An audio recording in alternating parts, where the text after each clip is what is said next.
and welcome back to the Luke Deckard Show. I'm your host, Luke Deckard. Tonight is going to be a fun night. I am talking about Strange New World Season 2, Episode 1, The Broken Circle, and I'm also talking about the Flash movie.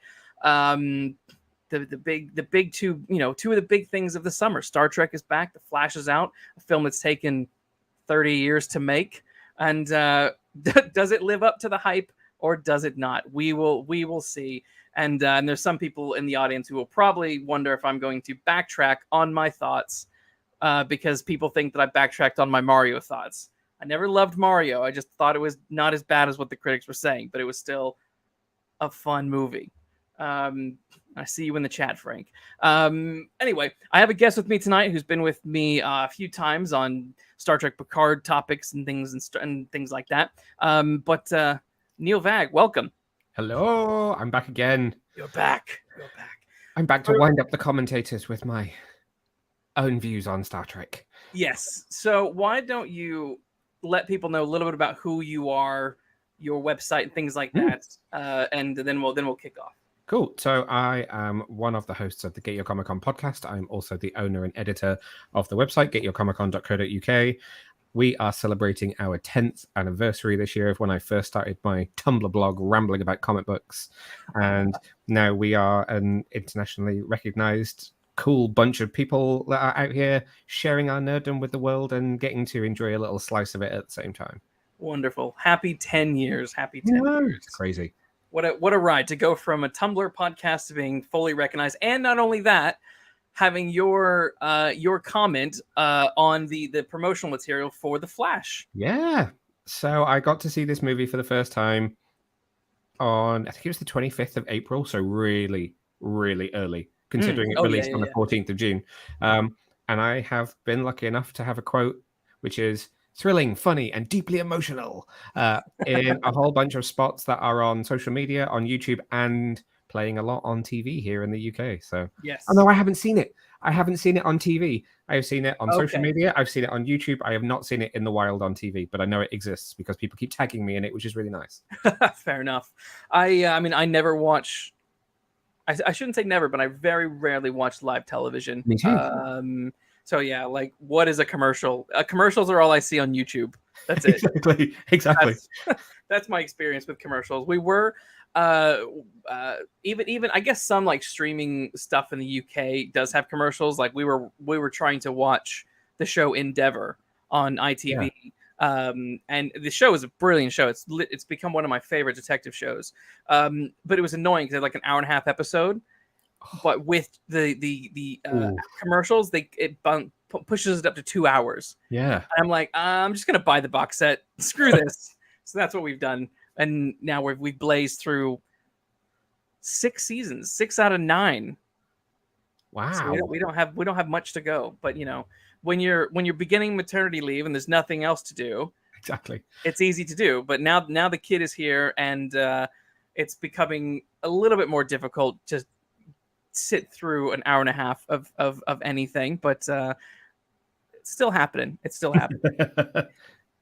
So yes, Shane Ford in the comments says Endeavour rocks. Endeavour is good. Have you seen it, Neil? No, I've not.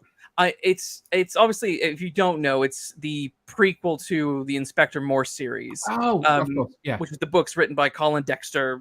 Terrific books, terrific, and Inspector Morse is great. Endeavour is set in 1960, begins in 1960s Oxford, and basically every season is the next year. So I think it's going to end up ending sometime in the late 70s. I think. Okay. And it's so well done, looks so cool, love it.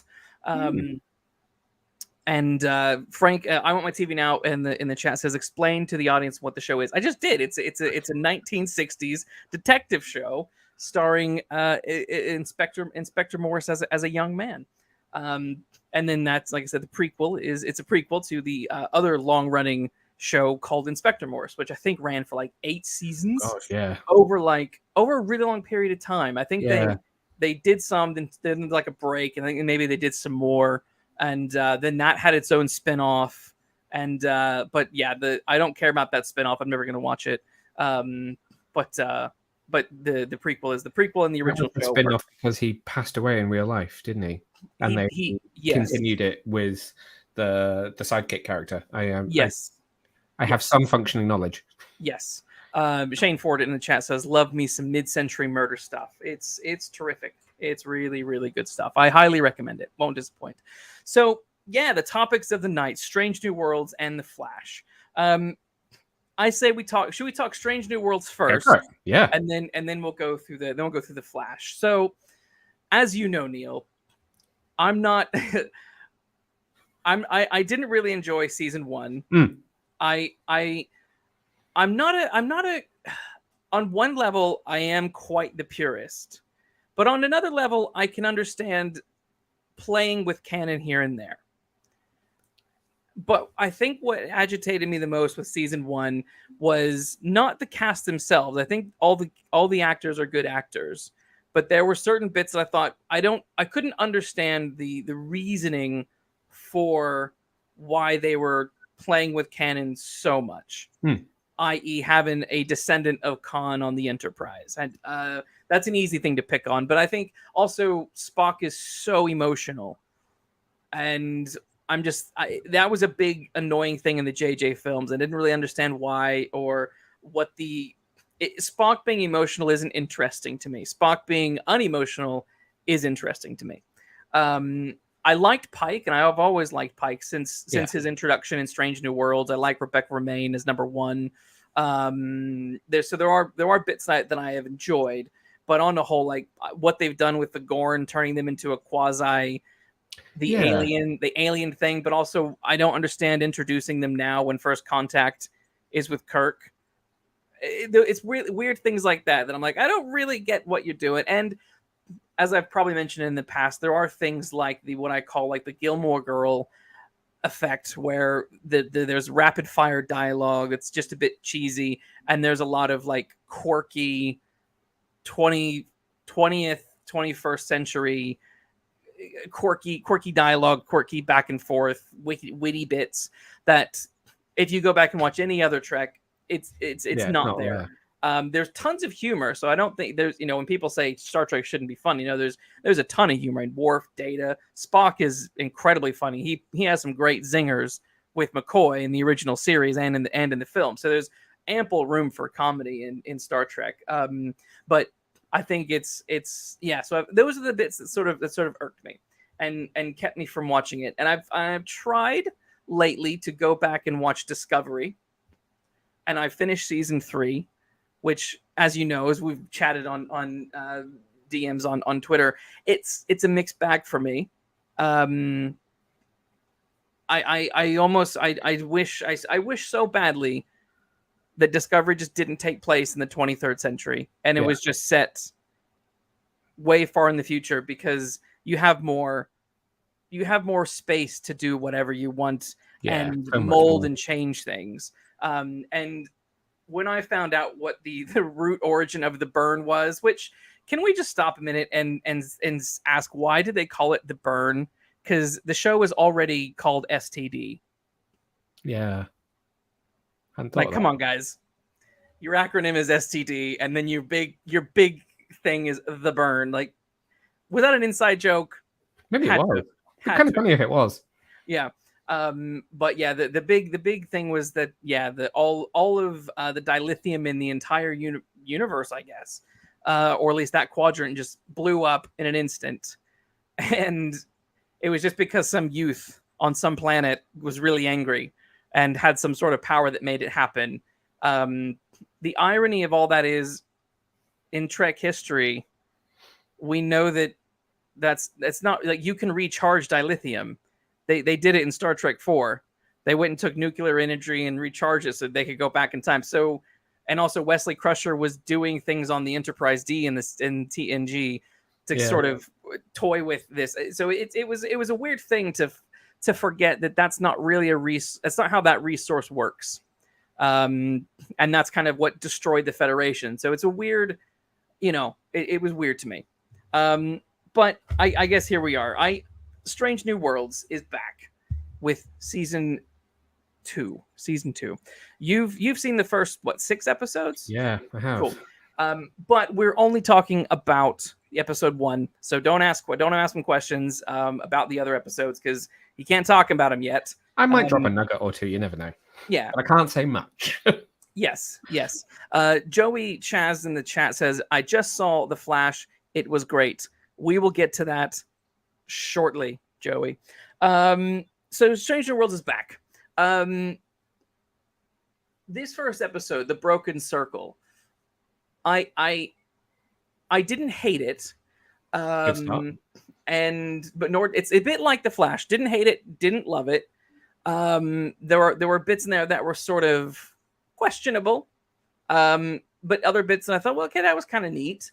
But yeah, so let's go with your opinion first. So just your general opinion on it, and then we'll kind of walk through the episode.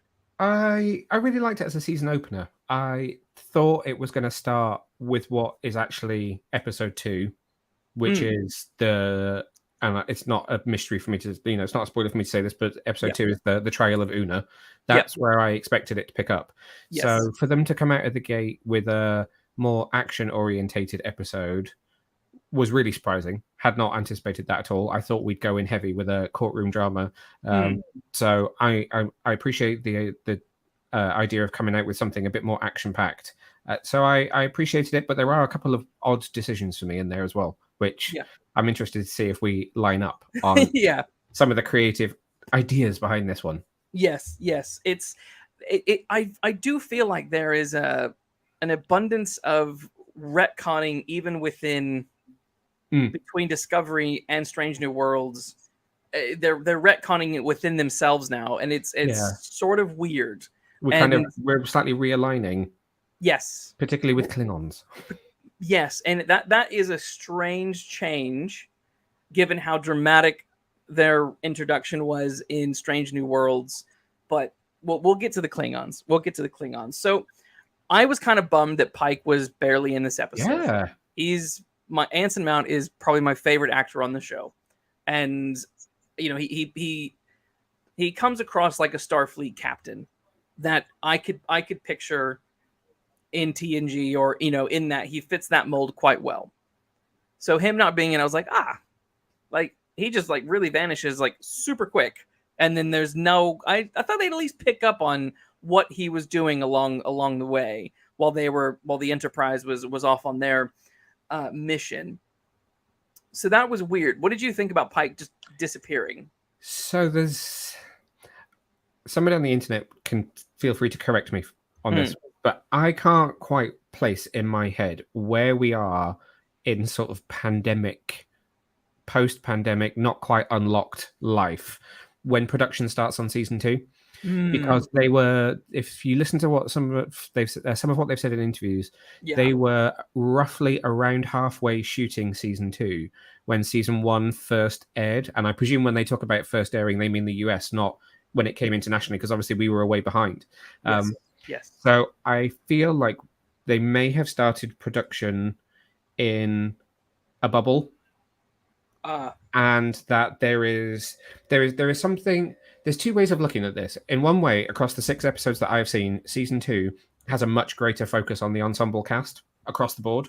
So there's more Ortegas, there's more Uhura, there's more Mbenga, there's more Chapel. Yeah. And in that respect, there's a little bit less of, there's definitely not less Spock. Certainly at the beginning, you've got Spock heavily in episode 1, not very much in episode 2. You have very little Una and Pike in episode 1, but they are almost the entire focus of episode 2. So I wonder if there was some kind of simultaneous shooting bubbles going on, that they were shooting episode 1 simultaneously with episode 2. Right. Because people who you see a lot of in 1 are barely in 2. And there are times later in the season where episodes do something similar, where you have a little bit less of somebody in 1 who is suddenly in the next one a lot more. And I wonder whether there is some shooting logistics going on, as well as trying to focus a little bit more on characters who were more secondary in season 1 and are kind of coming to the forefront a bit more in season 2. Right. Yeah, that's possible. I remember watching the very last season of Peaky Blinders, which you could tell was dramatically affected by a pandemic. It's such a sad way for that show to end. Everything about what that show was, I loved that show, but it ended everything felt kind of like a two man or two person stage play, which was quite disappointing. I think with this, you definitely do feel Anson Mount missing in this first one, but then once you've gotten to the end of, and I struggle to say the episode name, and that's with me it written in front of me, Ad Astra per Aspera, which is the name of episode 2, you will be a bit like, okay, that was worth it for what I got here. Okay. There are some trade-offs whereby you might lose a little bit of somebody from one, but you'll suddenly think, okay, they pulled them out because they were doing something very focused with them that's very intensely focused on them later on. That is a good payoff. Yeah. Okay. That makes sense. I'm a little bit mixed on Ethan Peck's Spock. I don't hate it by any means. I think he's a good actor. But there are choices that they do along the way with him that sort of make me step back and question why. I alluded to earlier, the emotion side of Spock, I just find a little bit ridiculous. He doesn't need to be that, and I know what I feel like they've probably looked at the cage and said, "Oh, look, there's Spock, and he's all smiley and stuff. So he must have not have had control of his emotions back at that point. So we'll play with that." And I think it is really important to remember that cage is a failed pilot. It's not meant to be legitimate, and it's only bits of it are legitimized later on when they use bits of that with the trial with Pike and Spock and in TOS, right? So I kind of wish they would dial it back, because he's so on edge and he's so emotional that it does detract from my enjoyment of the character. And this, to be honest, is also a note that I had with all the JJ films. I think the third Abrams universe Kelvin timeline one was the best Spock of that, because he was probably the least emotional. In that particular, he acted more like Spock than in the others ones. When in number 2, when he's screaming and beating the living daylights out of Khan on that speeding whatever barge or whatever. And so seeing him so emotional about Chapel and whatnot, I'm like, maybe dial it back a bit. What's your take on Spock's emotional, I don't know, baggage? Ooh, I'm going to choose my words really carefully. Have you seen the episode Spock Amok from last season, where he does the body swap with T'Pring? I didn't see it. I know it. Okay, so I know this whole emotional thing in the first, certainly where it kicks off in episode 1 of season 2, is all about how he let his emotional guard, whatever it was that he dropped in episode 9 to fight the Gorn. Yes. So they are giving context to it, but I think what we're seeing is a serialized plot line that's going to be important throughout season 2. Choosing words carefully. So like how in the first episode of season 1, it picked up on Pike having seen what would happen to him in 10 years' time and how that impacted on him. And that was kind of his arc that came to fruition then in episode 10 and was resolved. Right. I think we're doing that this season for Spock. So we're kind of starting out in a place where he's lost some of the control that he's had. And you see him, obviously you get the origin of the loot in episode 1. Yes. And that will come back into play a little bit again later this season. And then there is another very, very Spock-centric episode, episode 5, which is called Charades, is kind of Spock Amok 2. Right. I'm going to suggest you don't watch it, because I think you will hate it. And I don't want to say too much about it, because I don't want to spoil it, but it is very, very, very, very Spock heavy and very Earth half, human half versus Vulcan half. Right. And it's kind of slightly sitcomish in style. You know how they like to play with the genre this season. It's their biggest kind of comedy swing this season from I say that, I've obviously not seen the crossover. in the 6 episodes that I've seen, it's kind of the biggest comedy swing. But I think what they're trying to do is they are trying to pull him through a journey to make him more like the Spock that we know. Obviously, I don't know if they're going to get there or not, Right. but that's what I'm getting from what I've seen, is that they're trying to say this season Pike is much more centered, he's focused, he's kind of dealt with his baggage, and he just, destiny is destiny, we'll end up wherever we end up. Yeah. However, Spock has this emotional thing that he has to go through that brings him back to balancing his human and Vulcan halves. So I think that's what they're aiming for. Right. I'm interested to see how that will play out in the back four and whether that really will land at the end of the season or not. Right. So the basic plot of this episode is that the Enterprise is docked at space dock. Pike is going to go deal with number one in her legal troubles at the moment, and Uhura picks up a signal that is a distress signal from La'an Noonien Singh, Khan's very far distant descendant, and she's on a moon or a planet that is run by the Klingons. And there's a moment where Spock goes to Admiral April, and he's like, "Hey, we've got this distress call. We want to go check it out." And the Admiral's like, "No." And then Spock decides to steal the Enterprise and go and save La'an anyway. I had problems with that basic premise in and of itself. Before I tell you why, were you fine with it? Did it not? First watch, I was like, okay, this is what we're doing. I think second watch, I questioned whether that was a particularly Spock decision to make. Yes. I know everyone around him was kind of saying we should do this. So I probably needed a little bit more of him, maybe again, the two halves of him sort of arguing over that. His human side, maybe, something of him saying, my human side is saying, I need to go rescue my crew member, family member, friend. Yeah. Because we connected last season when we were fighting the Gorn. Against my Vulcan half saying that's not the logical thing to do and that's against protocol and that we shouldn't do it and that we should just stay here and she can deal with it by herself. Yeah, I agreed. That was my first thought, was this isn't logical. Spock is logical. Spock wouldn't do this. I would have preferred Spock conveying a logical argument to April about why they needed to go and do this. That, I think, would have made Spock more interesting, more compelling, because it would have been okay. Well, this as Admiral is really absolutely very stoned about it, not happening. But then we see how persuasive Spock can be, because we know in the future, he's ambassador to all sorts of situations, right? And then I was thinking about Star Trek 3, The Search for Spock, and when Kirk and the crew stole the Enterprise, they were totally running on emotion to save their friend. Yeah. Spock literally saved everyone by sacrificing himself, because the needs of the many outweigh the needs of the one. Right?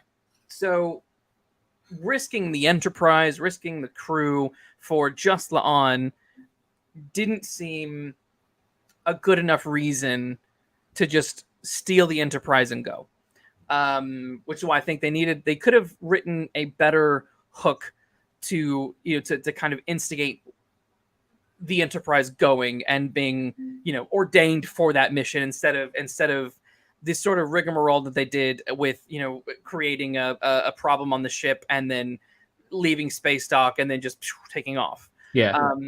So that was something that did sort of irk me. But yeah, so I'm trying to look at my notes here. Yeah, so that one really didn't work for me. I think they could have given it more. If they'd given it more context, they could have made it work.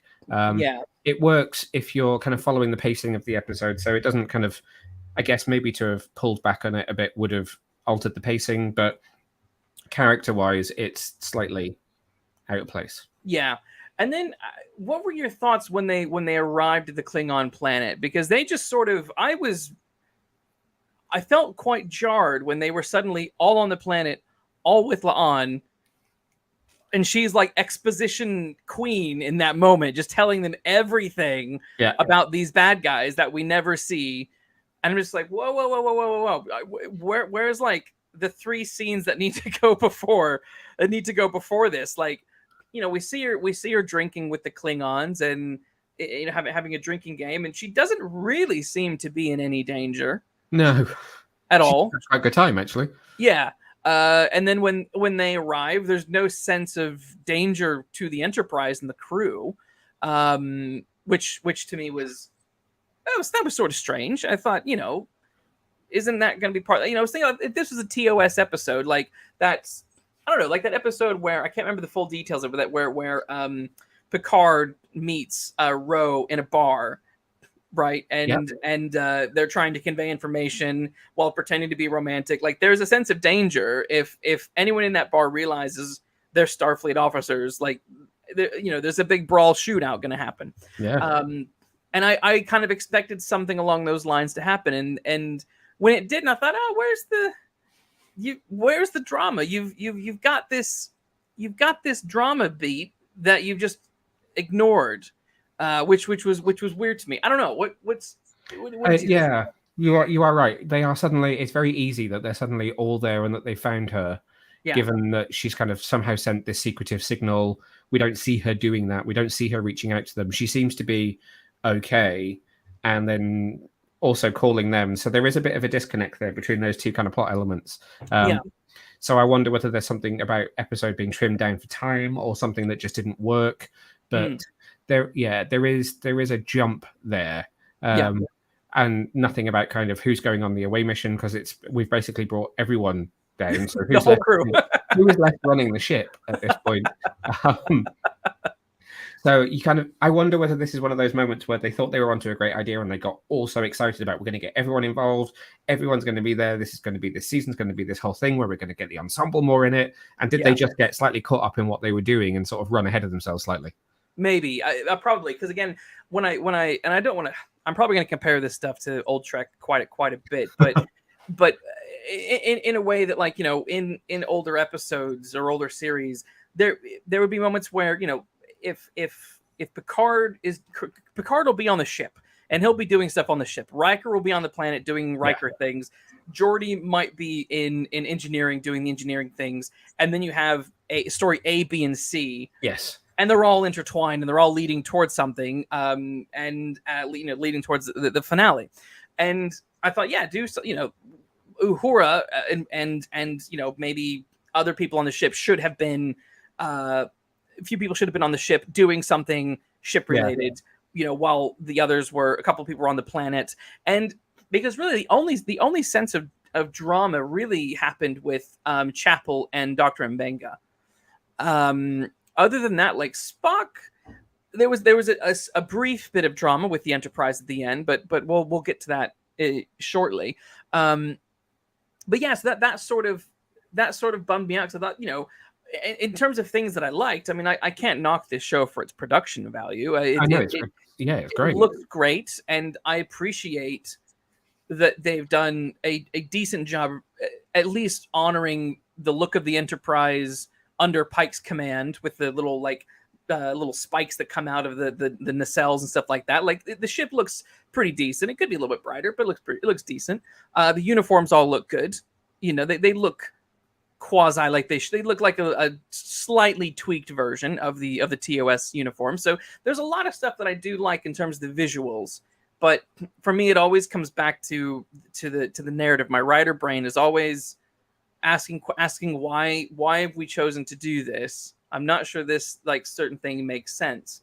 How did you feel about Chapel and Mbenga being captured in that whole bit of drama? Because that is the crux. That is the most dramatic bit in the episode. La'an, go on. No, sorry, go on. I was just going to finish off and say La'an, you would have thought would have the most drama, given that she was the one who did this distress call. Yeah. She's not in any danger throughout the whole episode. No, surprisingly not. So she ends up taking a bit of a back seat when you think she might have been right in the center of it all. I think kind of questionable choices about who ends up where aside, I think for those two, it's some great character development. I really would love to hear more about the fact that we've just suddenly learned that they have a lot more history than we were aware of before. They're not just kind of doctor and nurse thrown together on the Enterprise. They fought together in the Klingon War, and there's clearly some scars there. That's interesting, and there's a bit to mine there, I think. Yeah. It goes to a few sort of wild places that you don't really see coming with these two. But at the same time, I can't deny that I didn't love every second of it. I think my rational brain is sort of saying, okay, I think we're making some questionable choices, character-wise, not sort of. Which were what? What was? I want to know what for you was the questionable bits. I was like, where did we have super serum? We're suddenly super powered, and Benga just happens to be carrying around like Hulk serum. I was like, okay, and my brain went, like, where was that in the TNG era? Yeah. I was like, is this a thing? Am I missing something that's a kind of? Is there a precedent set for this somewhere else in the franchise that I'm missing, or are we temporarily, albeit, but are we not augmenting ourselves here, which is a major issue that we have elsewhere in the show that is one of the main narrative drives. Yes. However, I can't deny watching how much fun the two of them then have beating up every single Klingon on that ship is really good fun to watch. Now, M'Benga has a very small role in TOS. There's very little that we know of him.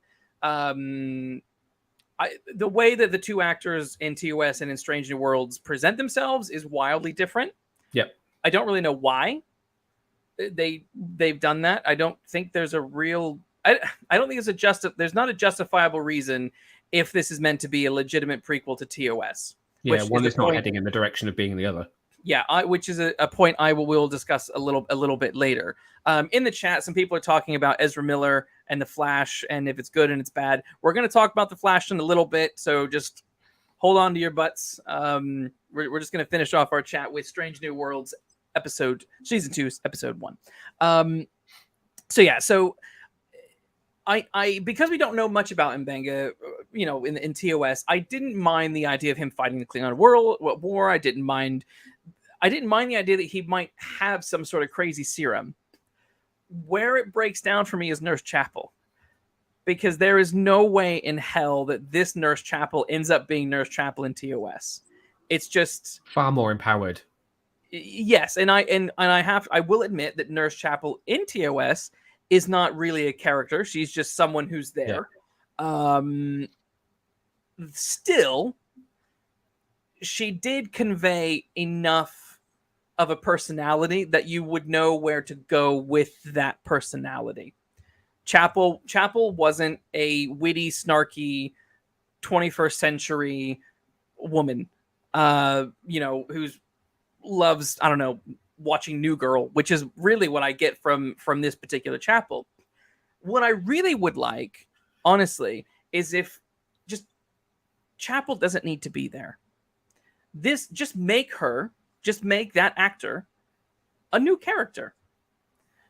There's no reason, and this is something that I think bogs down Discovery, and I think bogs down Strange New Worlds, is they've crammed too many TOS characters into the show.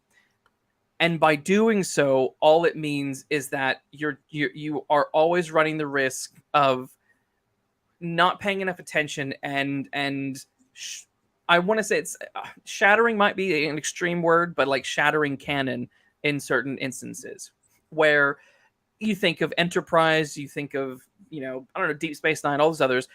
They were distanced enough from all of the other stuff that they could just be, they were part of that world, but they weren't affecting each other or the established lore sort of thing. And it's much easier if your show is progressing in time, because then you have more opportunity to change things like Deep Space Nine did with the Dominion War and really shook things up with that, which I thought was terrific. So yeah, I think the show would have been wiser had they done that in the past. I don't know. Am I wrong? What's your take on that? No, I'm never going to be one to say that you're wrong, because your opinion is absolutely valid, whether I agree with it or not. I don't think I've put that much thought into Chapel and and her becoming who she is in TOS. Hmm. I guess in my head, probably because I grew up on TNG, and TOS is one that I have watched, but I don't watch religiously. I don't go back to and rewatch like I do with everything kind of TNG onwards. Right. But outside of kind of Uhura, I just think of the female characters from TOS era as being very two-dimensional and very flat. And so I guess in my kind of headcanon, whenever I think of this version of Chapel, and if I do sort of connect the two, I just think that you maybe couldn't, in my head, legitimately recreate that TOS version without it becoming something even more open to criticism if it's still too two-dimensional. But then totally get where you're coming from in saying you can go too far and you can create this completely empowered, snarky person who I would sit down and watch New Girl with. I would be on that sofa. I'd watch Gilmore Girls with her. I'm not watching New Girl. New Girl. So I guess it's about where you fall on. Yes. And I can, it's, you and I have talked about it before with the whole idea of why did they make Michael Spock's sister? Yes. When they set out these shows, are they going too far in making the connections? Yes. Are they doing too much, or are they doing it and giving it enough reverence that it works? And that's one I will rewatch, and I will think about that more. Because what I would do if I were in charge, Paramount, call me, I'll take the job. If I were in charge, what I would do is I would look at what we know from their personalities, and I would expand on that. Uhura was a very, even she didn't have a ton to do in the original series, but she still had moments where she shined. She had a lot of moments where she shined, and I still to me it's so awesome that even in the animated series, she literally takes control of the Enterprise. And I totally count the animated series as canon. Now, I don't mind. People threw a fit because April in the TV series is a white dude and in Strange New Worlds is a black guy. Like, who get that? It's a cartoon. You can, I'll allow some changes on that end. That's fine. Come on, guys, grow up. But so therefore, we have a lot of stuff in the past, plus all of the TOS films where we can see enough of how Nichelle Nichols played with this character and made it her own, that you could get a sense of what her personality is like. Yeah. And play with that rather than I think I said I feel like too much of the writing is writing. It's as if it's writing for, like I said, Gilmore Girls, New Girls sort of actors, sort of situations. I think it was in TOS. No, it was in season 1 of Strange New Worlds where Uhura was like, "This is so fucking cool," and I'm like, "That's the audience. You are the audience saying what the audience is. You don't need to do that. Don't do that. Just be yourself." And I think that in of itself would help. But I think more than anything, if the majority of the crew of the Enterprise were people we didn't know, it would be far more interesting, because you would have way more scope for playing with. You could do anything you wanted. Yeah, because stakes wise, nothing is going to happen to Spock. Nothing is going to, unless we suddenly say this is another branch of universe. Yes. Nothing is going to happen to Spock. Nothing is going to happen to Uhura. Nothing is going to happen to Chapel. Yes. Nothing's going to happen even to Mbenga. Yes. So, that really only leaves the kind of the Unas, the Laans, and the Ortegas. Yes. Yes. Potentially could, get killed off or go on to do something else that is amazing within Starfleet that we just didn't know about because that wasn't part of TOS. So there is definitely an argument for that. And I do feel that every now and then. And I'm sure you and I, this is another thing that you and I have talked about, but I think some of New Trek, not Picard season 3, but certainly Discovery, and I think to a lesser degree Strange New Worlds, falls into a lot of the traps of contemporary TV writing. Yes. Which is just being us. Yes. Doing the, oh my God, this is so fucking cool. Yeah. Yes. And that is just, I think TV writing needs to trust itself again, which it does not at this point in time. It's too slavish to the audience. It should remember that we are intelligent, particularly when we're watching a show like Star Trek. Yes. I wholeheartedly agree.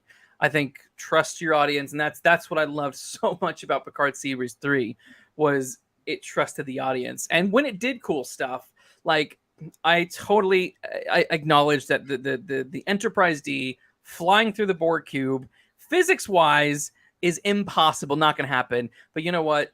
The show earned the moment. I didn't care that it was, physically nonsense. It earned the moment, and also no one on that ship was like, "We are badass. Look how badass we are." It just was badass. Yeah, you know what I mean. Yeah, but there's definitely a sense with Strange New Worlds that they're kind of telling you that they feel that they're badasses. Which, so like with Ortega, who is a character that I did want to see more of in season 2, I feel like she is very much a character who is enjoying what she's doing. And you do learn that she was also part of the Klingon War, but where you've got Mbenga and Chapel kind of talking about their scars and their it's not outright PTSD, but it's kind of signaling that kind of story. Ortega's is more like, I was a pilot in the war. It was awesome. Yeah. And you kind of get the sense that there's more, it's a bit more exuberant. Yeah, Ortega is the audience. She's not a real character. And I no offense to the actor. I'm sure you're you are a good actor, blah, blah, blah. But the character that they are having her portray, I'm like, I don't buy for 1 second you were in any sort of combat situation. I don't buy that you were in a war. Because if you were in a war and you're acting like that, you're actually probably more on the unhinged side, and you're more bloodthirsty. Like, I need battle. I need, like when there's like crazy ass weirdos who go and become like police officers because they're power hungry and they want to have that. Like that sort of attitude is what that reminds me of. Not someone like O'Brien who, when he fought in the Cardassian War, is like, suffer. He's got long PTSD, and he's like, it's question. We jokingly when we watched Deep Space Nine, we O'Brien is a little bit on the racist side. Not totally, but there are moments where like he is a little bit prejudiced. Yeah, when it comes to certain species, Cardassians and others throughout Deep Space Nine, but he's dealing with his trauma, and people generally are calling him out on it, and he's learning along the way. Ortega could have done something. They could have done something interesting with that, rather than this kind of constant smirking, the winking at the camera, the oh my god, I just want to fly this ship as fast as I can and spin it around, and I don't know. I struggle with it. I really do. I think that is also a symptom of them trying to balance out people complaining in the general audience that say Discovery is too heavy-handed or that Picard was too dark. It's almost like, in a way, you kind of can't win, because you get there's criticisms of all the shows for things that you don't criticize the other shows about, and suddenly it's like, well, what the hell do you want us to do? Because there is not yet a program that you have no criticism over. I do think it's something that this season is working on, because you do, Ortega is a character that we haven't delved into too much, but in terms of the rest of these episodes that I've seen, you will get a lot more kind of opening logs from characters that aren't Pike. So you will get an Ortega, you'll get an Uhura, you'll get a Chapel. There's a lot more in there where they are trying to dive into and flesh out the characters, so that I think there is more context and more meaning to them, which I appreciate, even if if it ends up not being something that I do enjoy as part of it, or if it's something that I'm slightly more critical of. I still appreciate the fact that they're trying to make sure that no one is just a kind of cartoon character within it all. No, that is good. I will keep watching, and I look forward to seeing what they do. I hope to be impressed along the way. I'm worried that it will be a mixed bag for me. I think it will be a mixed bag for you. I mean, so obviously, again, I don't want to bash it over the head that I have seen more than you have seen, but no, it's fine. I think in terms of context for when I kind of reviewed it and looking at the breadth of the season that I have seen, I think if you had those thoughts on season 1, season 2 is not going to dispel those. Right. We were having this conversation when we were watching it here the other day. You could, if you had never watched it and you didn't know how many episodes were in a season, you could probably just watch all of both seasons back to back and would think it was one season. Right. And to its credit, it's incredibly consistent. Mhm. in that, it's well produced throughout, it's well written throughout to to a degree of each episode, but you can't there is no kind of, they've not gone to the end of season 1 and gone, we're going to make these changes for season 2, other than Yeah. having more confidence in what they're doing. It's very much one very solid block of enjoyable, if you can buy into it, Star Trek. Yes.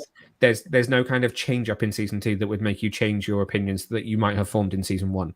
It Right. is very much more of the same, is what I'm trying to say, but being very long-winded about it. Yeah. No, and I appreciate that. Well, I mean, yeah. Well, yeah.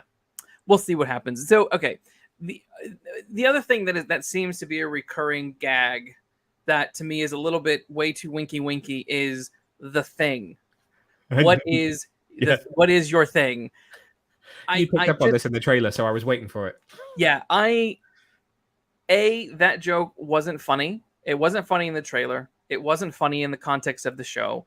Treating Spock as if he's kind of an idiot is really frustrating, because he's not. He sees through that, and he understands what's going on when people are making certain jokes, I think. But I wish that they would steer away from that what is your thing. I know they did it in Picard Series 3, and I was so glad that the scene ended before Seven said anything, right? But I still wish that show hadn't done that either, because it's so on the nose. It's so on the nose. I don't know. It's become almost like a marketing point for Star Trek. It's like yes. Okay, you're in charge. What's your thing? So, Pike has his thing. Michael has her thing. Picard, or I guess it even actually probably just stems back to how much it became a thing in the Next Generation with Picard and Engage. Because we have all done it as fans. We've all done the yes. And, we've mocked it. We've said it. We've done it. And they've noticed us doing it. And they, it's kind of sort of cyclical in that way. Chicken and egg. The fans have made it become a thing. They've picked up on it as a thing, and we're like, no, don't do the thing. Yes. Well, I think the worst thing you can do is to take a meme and try and play with the meme in your show. Yeah. Now, Picard is really the only one who had a thing. Kirk, not really.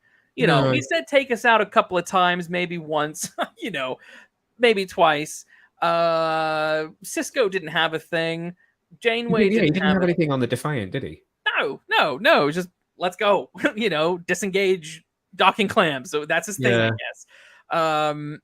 So it's like you've taken a meme and you've injected the meme into your show, and in some ways it's the three Spider-Men pointing at each other thing. It's like, you don't need to reference that. Enough people get it. Putting it in your show really doesn't make it interesting. It's just a member berry. It's just like it's the Leonardo DiCaprio meme of him snapping and pointing at the at the TV from Once Upon a Time in Hollywood, and we just don't need it. I just don't think it's a smart way. I don't think it's smart writing. I think it's cheap. Maybe that's too harsh. I don't know, but I find it cheap. I thought, and especially when Spock's response is, "I want the ship to go now." Was that worth it? It's not the most creative response from him. I will admit, I chuckled. I do chuckle at that moment. But yeah, it is. It's a little bit too much pandering to fandom, as if we're all going to go, look at Spock and he's very serious and he's having a moment where he's being really dry, but it's funny. But I also can't argue with the fact that I did laugh. And I will not apologize for the fact that I laughed at it either. I'm not asking for apologies. It's okay. It's okay. But I totally get it. Yeah, there is, again, just be more intelligent. Remember that we're intelligent as we're watching this. Yeah. You can find laughs elsewhere that are less obvious and less, literally Spider-Man pointing. Yes. You are completely right in that respect. Yeah, I mean, just go back and watch TNG. Go back and watch Data and Worf scenes. There's some incredible humor with those characters.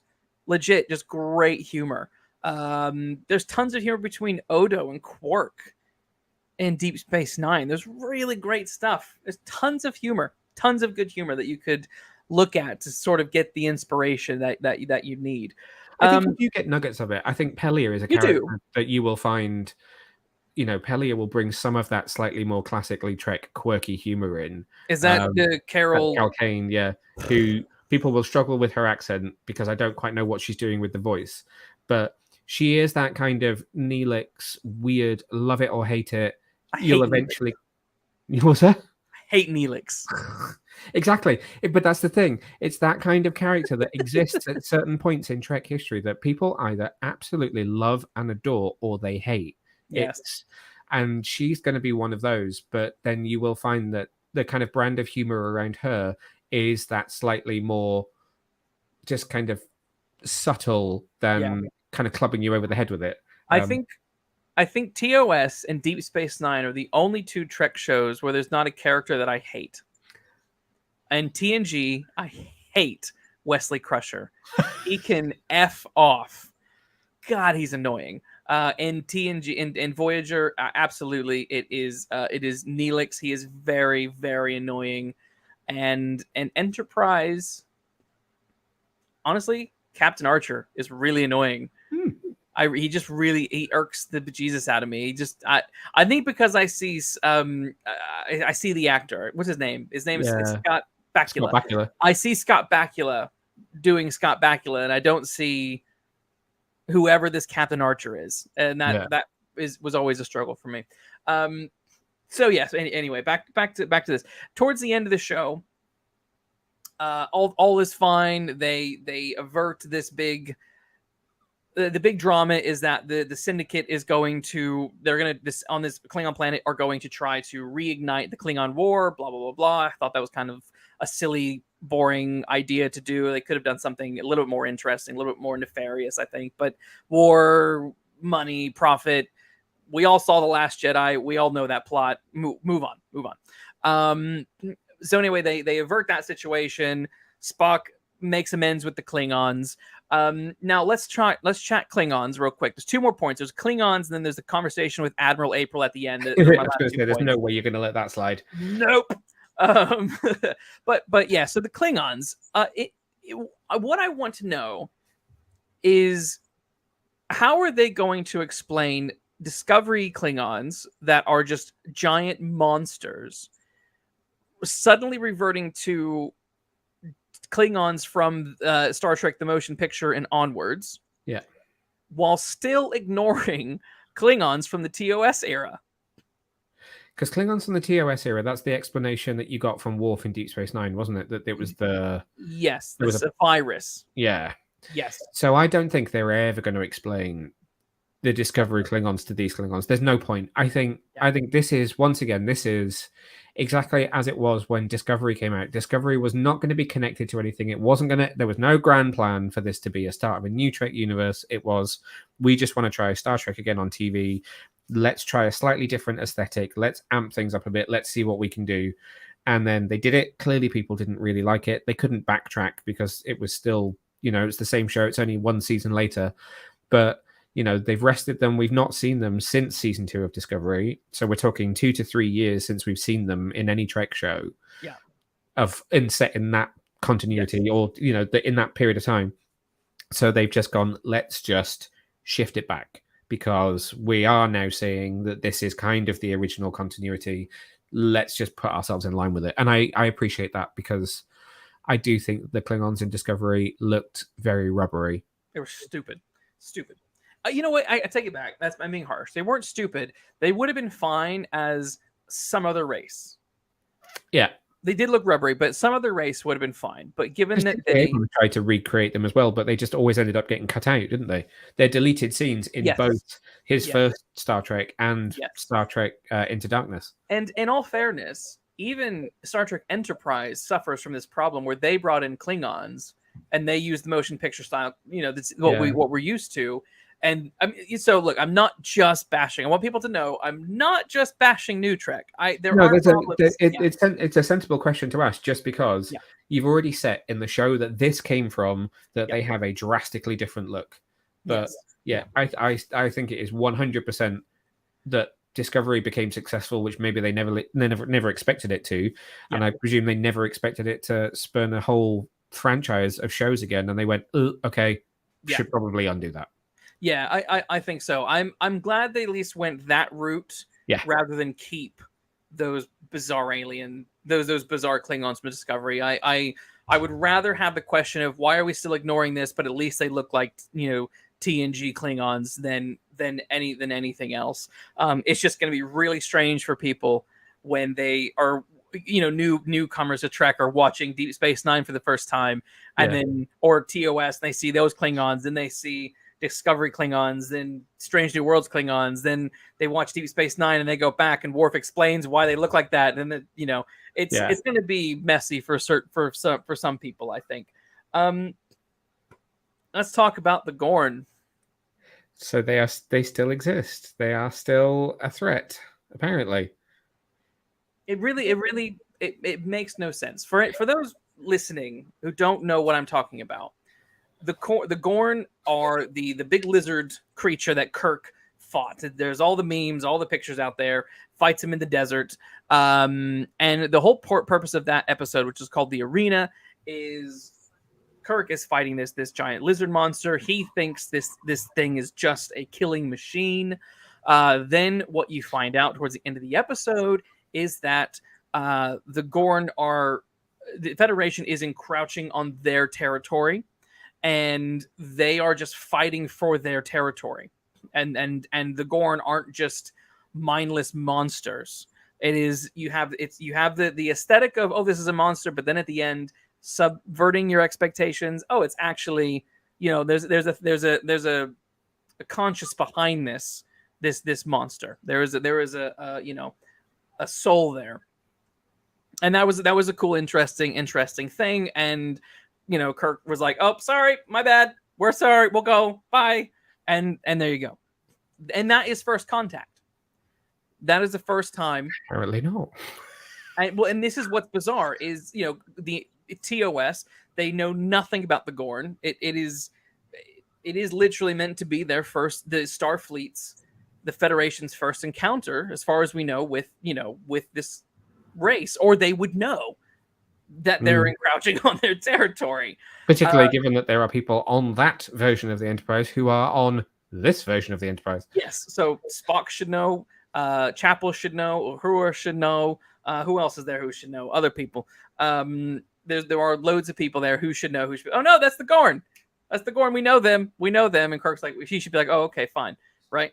Anyway, it's weird. So, and they did a whole bunch of them in season 1, and then in this at the end there is this moment where Admiral April is like, oh, we're actually glad that Spock averted this situation with the Klingons because there's another problem, and it's the Gorn, and there's a Gorn warship on the screen, little tag for one, and I'm just like, it's frustrating because I'm just sort of like, writers, are you even trying anymore? Are you even trying to respect the lore of the show that people have invested 50, 60 years in? Because it really feels like you're not. And it made me think of last year, or maybe it was earlier this year, there was, I think the Writers Guild did a Star Trek writers panel that was hosted on YouTube. And they had Star Trek Strange New Worlds writers on there, and basically when they would talk, you would just get this sort of these responses of like, oh well, we just sort of see how far we can play with established lore and stuff. And then you would listen to Deep Space Nine and TNG and Voyager writers, and they were about just telling the stories of their characters and progressing that world forward, and not caring about, oh, what kind of member berry can we mine to and play with on this particular occasion. And I think that to me was probably the most telling thing about the mindset between what was happening in the 90s versus what is happening now. And I think nowadays, too many shows and films, as we're going to talk about in a few minutes with The Flash, are so reliant on nostalgia that it's crippling certain properties' ability to progress and move forward, because it's all about just, hey, we need to remind people of the past because people are just always living in it. And it's like, you need to move on. At some point, you need to let your mom die, Barry, and you need to move on. It's that, it's probably the best analogy from that film that we could, that can be used here. But it's like, let the Gorn die, move on. Let TOS just be TOS, and do your own thing elsewhere.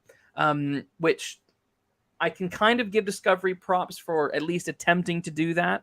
There are still problems with it, like, why did Michael Burnham just buck authority the whole time, and then at the end, like, try to throw Saru under the bus and be like, he's too emotional, he can't handle the being captain, and then she got the captain's chair at the end of it. I was like, that's kind of a dick move, Burnham. Like, what were you doing? And then, like, Admiral, what's his face? What's the Admiral's name on Discovery? Oh God, don't. Yeah. Him. Yeah, that guy. And he's like, at the end, he's like, Burnham, I know you didn't listen to anything I said, but I guess your way was right. And I'm like, Saru had to decommission her and make an ensign the first officer because she was so shit at her job. Like, come on, pick a lane. Anyway, I'm getting sidetracked. But I just think, for me, I love a small dose of nostalgia, but when everything is just driven on nostalgia, it takes it away. I love the fact that TNG didn't lean into TOS virtually at all. If you don't know that that's McCoy in Encounter in Farpoint, then you don't know it's McCoy. Yeah, it's just some old guy. Yeah. Yeah, and there's passing references occasionally to Kirk or the Enterprise, earlier Enterprises, but literally just a blink and you will miss it. They don't linger on that stuff. And I think, as you were saying, the audience is smarter than what you're giving them credit for. Yeah. Star Trek was great because it was literally exploring strange new worlds every episode. It wasn't going back to the same old worlds that we've been to. Yeah. So that was a cheap pun, but there we go. Anyway, yeah. What are your final thoughts on the broken circle?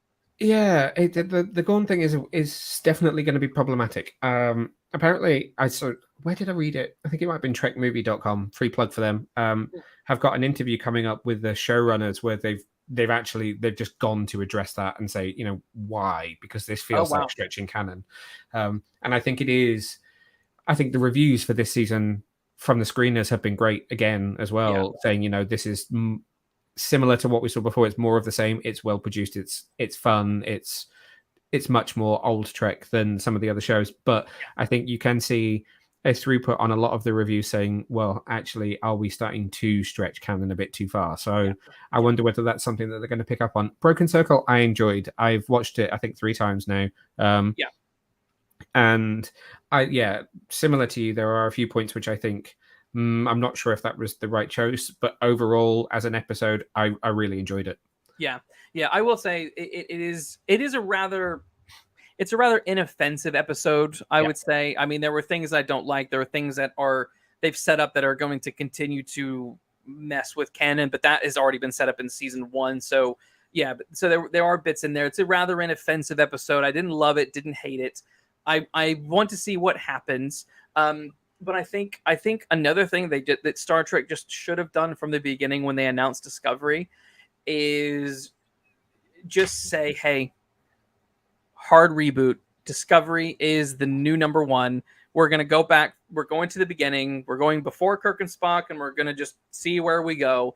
Yeah. And then, while I don't love that idea, I was at least happy that that's what the JJ films had done. Yeah, because it was like, you can forgive some of those tweaks when it's not leading towards the thing that originated the whole fandom. And again, while I don't love the JJ films, I will give them credit for the crew of the Enterprise at least acting like adults, and not like high school children goofing off on a at their dad's or mother's job. And I wish there was just a little bit more maturity from some of the younger staff. I think that could go a long way.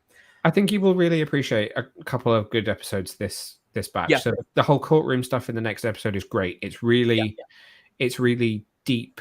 It challenges some of the potential prejudices of Starfleet and the Federation, which is really interesting. I think it takes a really great angle on it, and there is some slight horror in episode 6, which is really interesting to watch as well. Cool. I wonder whether that is signposting something similar to what you were just talking about with the Gorn from their TOS appearance about Starfleet encroaching on some others. I am aware, and you don't have to back this up or confirm or deny any of this, but I am aware that there is some time travel-y stuff. Episode 3. Some con stuff that blatantly ignores canon and really establishes that it's probably this really should just be its own universe rather than. Oh, interesting. There is so episode 3 is there's stills out from it, so it's not a massive surprise to anyone. Is a time travel episode which features La'an and Kirk. So I've forgotten the actor's name, but he is back playing Kirk. Yes. There is more to it than you. Yes, there is more to it than meets the eye, which I will not spoil. Which actually sets up a plot point which will probably make you roll your eyes, but I actually quite liked because I felt like it enriched La'an's character quite a bit. In terms of the Khan stuff that's in there, it never hit me as being a massive step aside from canon. I actually really liked it. When was Khan meant to go to space?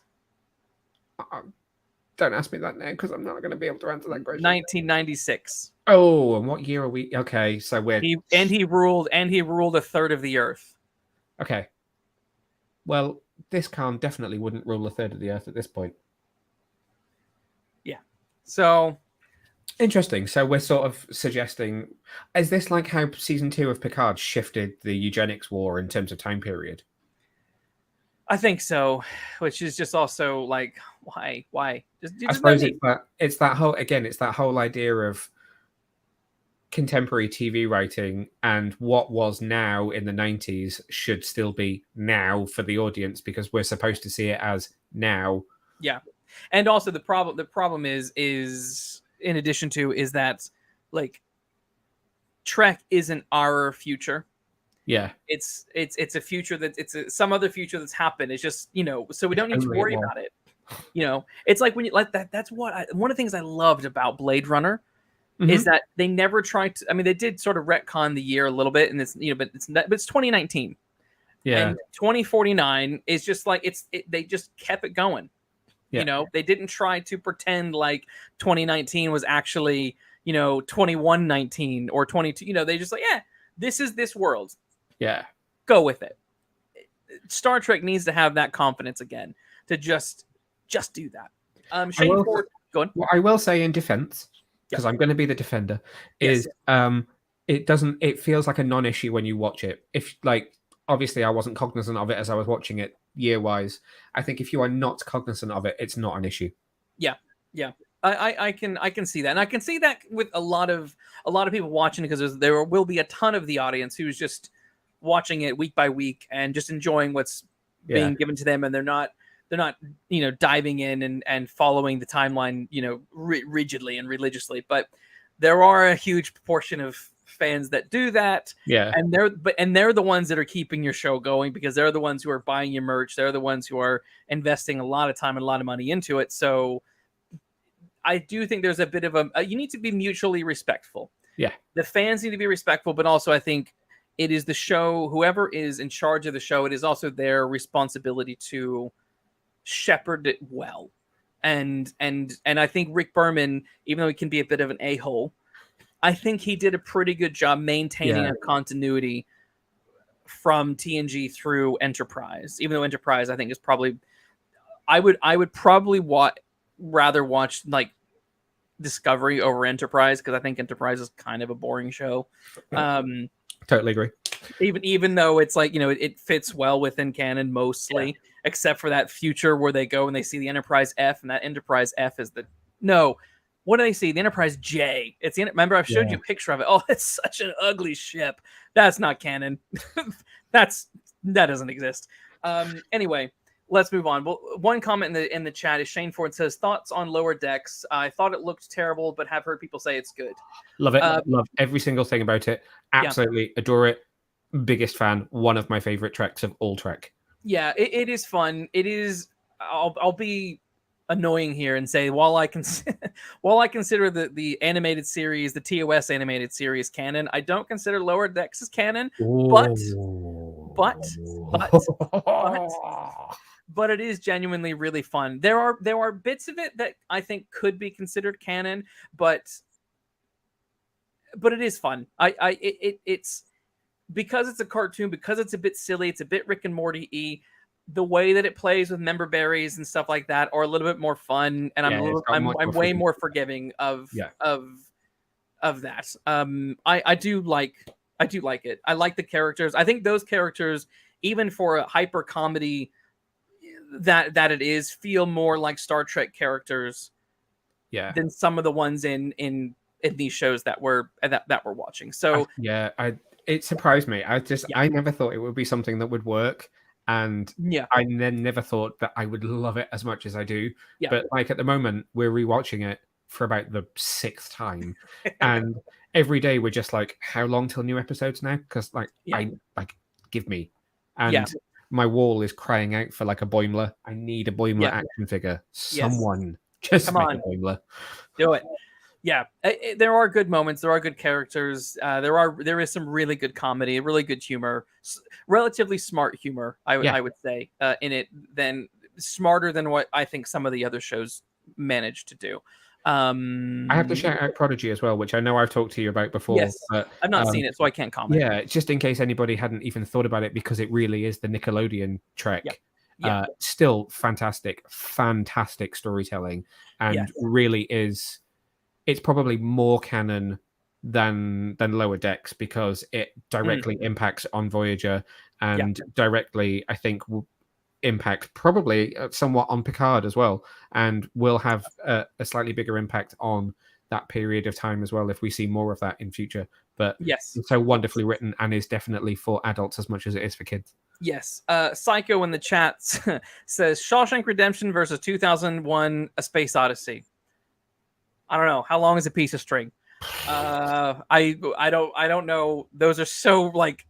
I will say I did recently read The Shawshank Redemption, but it's a short story and it's wonderful. And also the film is great. And also 2001: A Space Odyssey is great as well. I will say I just bought 2001: A Space Odyssey because my copy was so worn out that I needed it, and I've rebought it digitally. So yeah. There you go. Cool. All right. The Flash. The thing that everyone's here for. I don't know. That's just what I'm saying. I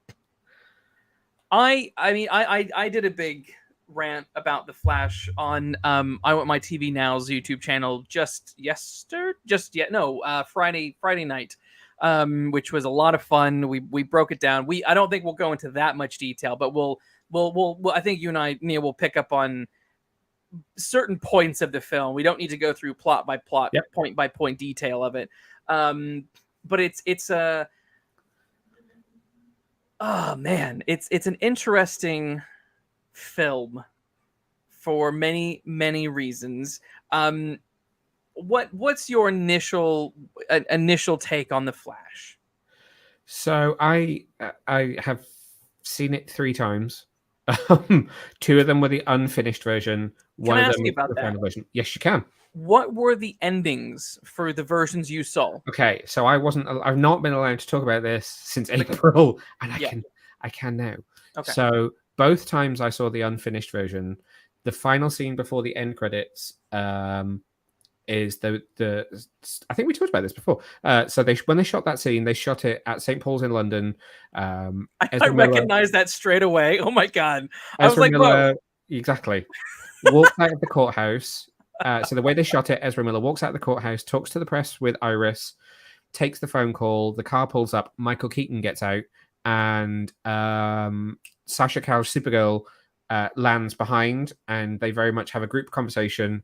And you leave that film from that shot thinking that Michael Keaton is now the Batman and she is now the Supergirl of this universe. Yes. So I go in and watch the film. Sense. Yep, absolutely. Because of Batgirl.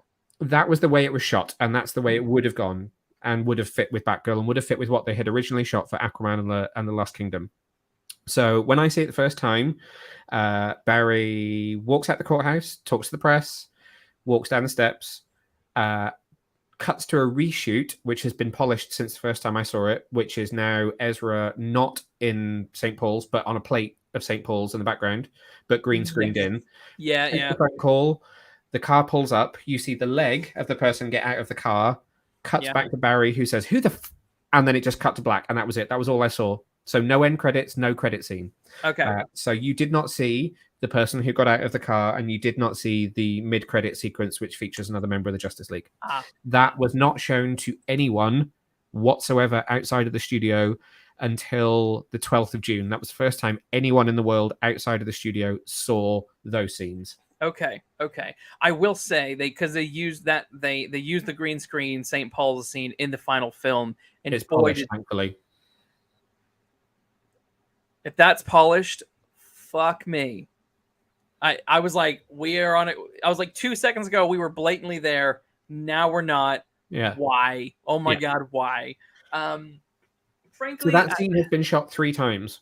It's insane. So it was shot in London, which is the version I just described. Yep. It was reshot in LA, also featuring, dare I say it, Henry Cavill and Gal Gadot. Both. Yeah, that's right. Yep. And it was shot again in January of this year, featuring the person who is in the final film. Yes, yeah. And that is, each one of those was under a different studio head. So Walter Hamada, first version. The guys that were interim running when Discovery took over, Warner Brothers, shot the second version. And then it was Gunn and Safran who masterminded the final version.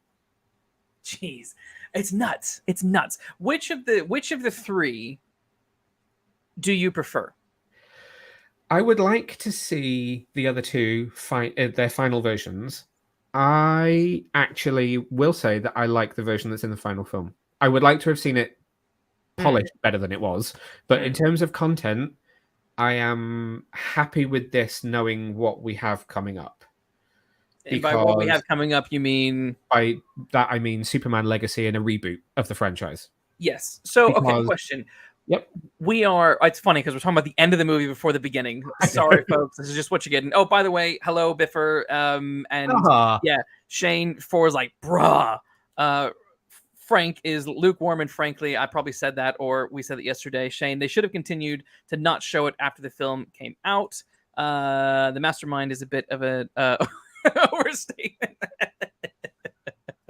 And Biffer's like, chat, I saw Flash. It was awesome. All right. Biffer, you were so against me when it came to Star Trek before, and now we're on side. I feel like I've won Biffer over. Biffer's on Neil's side, and no one's on mine. Well, that's not true. If we're gonna go by the box office, there's a lot of people on my side. Well, I think there is no winning right now. There has barely been any winning for DC post Snyder, because you cannot, if you get it right without him, his fans will criticize you. Yes. I mean, my inbox says it all at this particular moment in time. You go with him and it's just not going to be successful. So why would you continue to go with him? He does not prove a big box office bank. No. And I think where you are now, you are in a position where you have a couple of films left, which are technically, so Blue Beetle is now confirmed to be part of the DCU, the new James Gunn universe. That is going to tank. It might, which is going to be sad, but he will stick around, and Yolo will be certainly playing Blue Beetle in the future in the DCU. Yes. Super Biffer. Yes, she does. Look, I know there's things I don't like, but I love Supergirl. Yep. Where is she? There we go. And then there's Keaton Batman right there, right next to her. Yep. So he is behind me in both masked and unmasked. Brilliant. But yeah, so what I was going to say was, I think because of what we know, so because we know that James Gunn is going to reboot this universe and that this is basically winding up the storytelling of what they were trying to do before, I think the ending that we've got is perfect, because it means that Ezra could come back and play the Flash again if they can make their way to the right universe. Yeah. If they never come back, they're off in this other universe. The people who are saying, why on earth didn't they use this to start James Gunn's reboot? Why would they? They haven't cast anyone. What could you feasibly do to show James Gunn's universe when no one has cast for it? It's a problem. I agree. I So agree. we are not. We're at a point where we're not far enough along in the new universe being produced to be able to go into it yet. So I don't think there is a way that you could satisfyingly go into it in this film. True. You just have to leave it in a way that says this universe could continue. It doesn't have to. I've This got it movie is though. coming. I've already got the idea. Go. You've introduced Supergirl into your movie. He goes to the future. He sees Supergirl, and he's like, Supergirl, and she's like, who are you? Yeah. And then the penny drops. This is a different universe. She looks the same, different universe. Yeah. And there you go. There you go. There you go, WB. So Sorted your problem. Do you know what the original credit scene was? No. So the original credit scene, when it was tested, and this is where. So okay, this to me is somewhat exciting, but at the same time, in no way earned by the films that came before it. Right. In the version that came before, when it was Keaton in the final scene, in the credit scene, Barry goes back to his apartment, has a message bleeping on his computer, and it is Ben Affleck's Batman, who no longer exists in this universe, reaching out to him from his universe, saying, Barry, you got to get the fuck back here. There's a crisis. Oh, interesting. I'm not cool with that. So, I mean, It's yes, could have been huge, but no way earned by this franchise at this point. You cannot do crisis yet. I'm sorry. Frank's comment made me laugh. Here's my idea. Supergirl. Mic drop. I really, really hope that Sasha gets to play her in the Supergirl Woman of Tomorrow that Tom King's writing, because I think she probably won't, because it would connect it too much to this. Yeah. But she is fantastic, and she could totally carry that film. I have fallen in love with her. Her character. We'll get into it in more detail. She looked great. She came across well. The film did not do her justice. The actor was given so little. Yeah. But you could see that she was giving so much with that little. Yeah. And it was frustrating for me because I thought, she's clearly great, and you're not giving her the time to develop. You're not really giving anybody the time to develop. Which was a point we'll get into in a bit. But okay, what I wanted to ask earlier was the post-credit scene that we got with Flash and Aquaman. Pointless, totally. I was so mad that I sat through the credits for that. But does that mean, and this is, I think, when I'm talking about with Frank, I think he mentioned it, and I think some of the other people in the chat and his chat mentioned it, that means he's now back in the Snyderverse and he's fixed things, and that Clooney is no longer... Is because apparently there was a throwaway line that he was like, oh, there's all these different Batmen. Yeah. So and I was under the impression that he was just referring to everything we just saw. Yeah. And because he was like, and you didn't exist. And, blah, blah, blah, blah. And I was like, oh wait, so are we now back? Is this now the Snyderverse? So it's now it's Snyderverse is its own pocket over there. Flash is back. So I interpreted it similar to you then, which my interpretation is that this is very, very clever. Because if this is a post-credit scene that was masterminded, I've used that word, with Gunn and Safran and the DCU in mind. So if this comes along at the same time as the inclusion of the person who appeared in the final shot, then really what we're saying is Flash and Aquaman, as these two movies that are the last two of the DCEU, are in a world that is not the DCU, that does not have Ben Affleck as Batman. It has... whoever, someone else. And so therefore Aquaman not necessarily going to be the same person, but it does set the precedent of Barry saying Batman always looks different. Some people do look the same. Yes. Meaning Batman's probably going to change actor in the DCU and other people will, but some people might not. But Gal Gadot and Aquaman will probably look the same. Yeah. Because that was the thing when they announced, Wonder Woman 3 was canon, all that kind of stuff. I just keep thinking, I can't believe you're going to ditch Gal Gadot, because she's wonderful. Perfection. Yeah. Wonder Woman 2 is dog shit, but that's not her fault. That's Patty Jenkins' god awful script. But Wonder Woman 80, the first one, is a relatively strong, first endeavor for Wonder Woman. A solid B. I would give it a solid B minus. It's not perfect. It's not a 95% of Rotten Tomatoes like they say. It's lower than that, but it's still a strong first outing for that character. And easily one of the most interesting DC EU films. I think that we've had. Yeah. For sure. Joey Chaz says, asks, so Ezra is back. Well, we don't know. And also says that Wonder Woman is boring. I don't think so. Any superhero can be boring. It depends on how they're utilized in their story. It's what makes them interesting or not. Because Superman is boring unless he's well written. Yeah. So yeah. Okay. Where do we start? We've already started. So,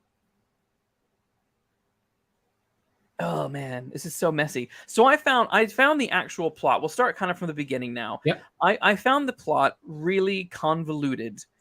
I felt like there were about 3 or 4 different films. Psycho, what are you on, man? What are you on? Space Odyssey versus Back to the Future? I don't know. Is that the Back to the Future starring Eric Stoltz? Oh my god. That joke went way too long. Wasn't funny. Stop using Back to the Future as your reference point. I mentioned this on my chat with Frank, and it's Frank makes the point of it's shorthand, right? Everyone knows Back to the Future, so they use that as the logic. But I'm like, what did Back to the Future use? What did any other time travel? What did Star Trek 2 use, or Star Trek 4 rather? They didn't have that reference point. They just wrote smart time travel, or smart enough time travel. And it's like, guys, trust the audience to get it. Because one thing I did like in The Flash was I liked Michael Keaton's spaghetti. Yes, reference. Very good. It was fine. That's all you needed. You should have trusted that alone to just, do it. That also opens a door for me of what did he learn in the 30 years since we last saw him? Because he knows a hell of a lot more than Batman did in Batman Returns to be wise on the multiverse. So I want to know what he's been doing the last 30 years. Yes. The other question with Keaton is, do you think that this Keaton is actually 89 Keaton, or just a piece of spaghetti that is very close? Yeah. Could go either way. They obviously want us. Well, yeah, they obviously want us to think that it is. You get your laughing box, you get a couple of little nudges and winks to 89. Nothing really to Returns. So yeah, it could. It's crossed my mind whilst watching it. Is this a variant of? The Batcave is entirely different. Well, it's actually less different than you think it is. If you go back and watch 89, I realized things that I thought were different are not as different as I thought they were. It's different enough. Yeah. It's different enough. You're not going to remodel a cave. No, but I suppose the way I looked at it was, clearly you have added a couple of bits to it, which you just couldn't afford to do back in 1989, even with the miniature. But when I first saw the film, I thought this is way off, and then I went back and watched 89 and realized I was actually kind of wrong. There are some bits that are very similar. There are for sure, but as Frank just quoted in the chat, it's different enough. It's different enough for you to go, okay, this is not the exact same. It's weird to change it when you're going so hard on being authentic. Like the house, as he's going through the house, that looks exactly like the 89 house. Yeah. Same kitchen. Yes. Slightly different, strange. Yes. Armored mannequins. Yeah, but when you go to the Batcave, it's similar, but it's different enough. And I think as well, because as we spoke about a long time ago when you were just giving me hints of things, and the question was, is the 89 universe destroyed or not? Where does that exist? If he doesn't go back in time and save his mom, then he doesn't create that timeline. Yeah. So does 89 universe only exist because he created that timeline, or is it that he created some timeline that has taken pieces from 89, and that's what we're seeing in that, and then that eventually gets destroyed by Zod and blah blah blah blah. That's my view on it. Is we saw something that was very, very close. Yeah. But not quite. Yeah, it makes sense. But handled well enough that you could enjoy it, and enjoy it as a send-off or one last appearance of 89. Yeah. You know what I mean? Because he does make that reference when after they do the whole spaghetti thing, when he picks up on Zod being on the TV, Keaton actually says, so you're the reason this alien is now trying to destroy my Earth because you fucked with the timeline. Yes. Yeah. So that was that. So okay, as I was saying, I felt like this whole plot was really messy, and the thing is, the opening, as I mentioned on when I was chatting with Frank the other day, was I felt like I was stepping into issue 5 of 6 of a Batman comic, where Batman is off trying to stop some people, and the Flash has just been called in to help, and we're seeing the Flash try and do some stuff while Batman's over here doing other stuff, and we're going to pick up with Batman, at the end of the issue and in issue 6, right? And I felt like that whole beginning, it just took too much time, and it took things away.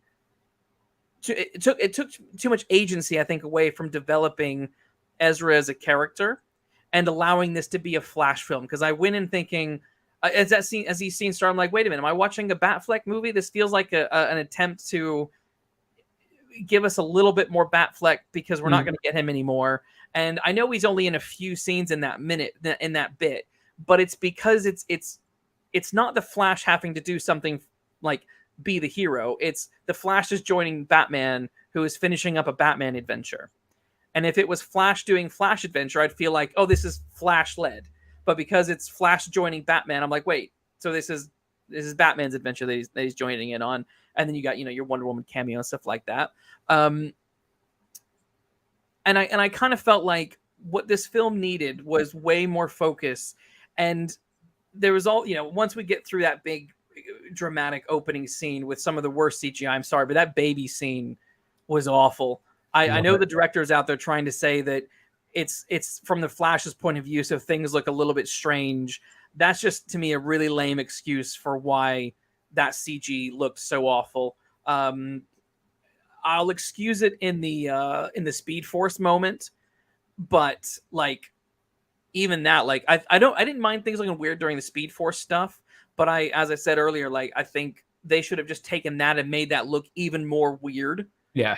Because you could have done so much more with that, like to make that way more interesting. But yeah, so what my point is from saying is, I think the center point of this movie, that it's trying to save his dad and trying to save his mom, and it's a little uneven as to which point is the more important. Mm-hmm. And what this film should have been is a time travel murder mystery. And while I thought the emotional resonance towards the end, where the Flash needs to realize that he has to let go of his mom, that's fine. That I think mostly landed. What never happened and what should have happened is, if the Flash can go back in time, why the frick is he not giving two shits about what actually happened to his mom? I think because we have 9 seasons of The Flash. Well, that, and if you're going to do that, people are going to criticize you if you don't stay true to the comic book. And at which point you've then got to introduce Reverse Flash. You've got to bring in the whole idea of Thorn and introduce a whole load more mythology and Speed Force stuff. Yes. That you need to explain, that if you've not watched 9 seasons of The Flash and aren't intimately familiar with the comic book, that the general audience won't get. And that then it becomes even more complex on top of everything else that you're already trying to do. Yes. Well, I feel the same. I'm like, you don't even, there's not even, in the moment when you flash back and you see what happens to Nora, there's no kind of other lightning or anything. There's nothing that signposts anything towards who or what it might have been, because right. I think they just thought, we're going to get completely bogged down in another storyline if we do this, because we have to do it faithfully. Yes. I mean, my whole thing is, I would have stripped, I mean, this is going to be sad because, people love the Keaton stuff. I would have gone back to square one and said, we're doing time travel murder mystery, and forget this opening scene with Batman. the crux of the first act is going to be we see Flash. He's working his day to day at the Central City Police Department. He's really obsessed about trying to get the evidence to save his dad, and maybe he's chatting with Batfleck about helping with some evidence. But he's also working with Iris because she's a reporter, and you can actually make her an actual character as opposed to the empty hollow shell of a wannabe character that she is in this movie, because she serves no purpose. But that would actually, you could use those two to be working on something together, and that's your first act, right? And then something needs to happen that makes that you have that click with Barry, like he does in the movie, where he's like, actually, you know, I could go back in time, and I could fix things. And then when he does that, that's when you have the big F up, and the result of him going back in time leads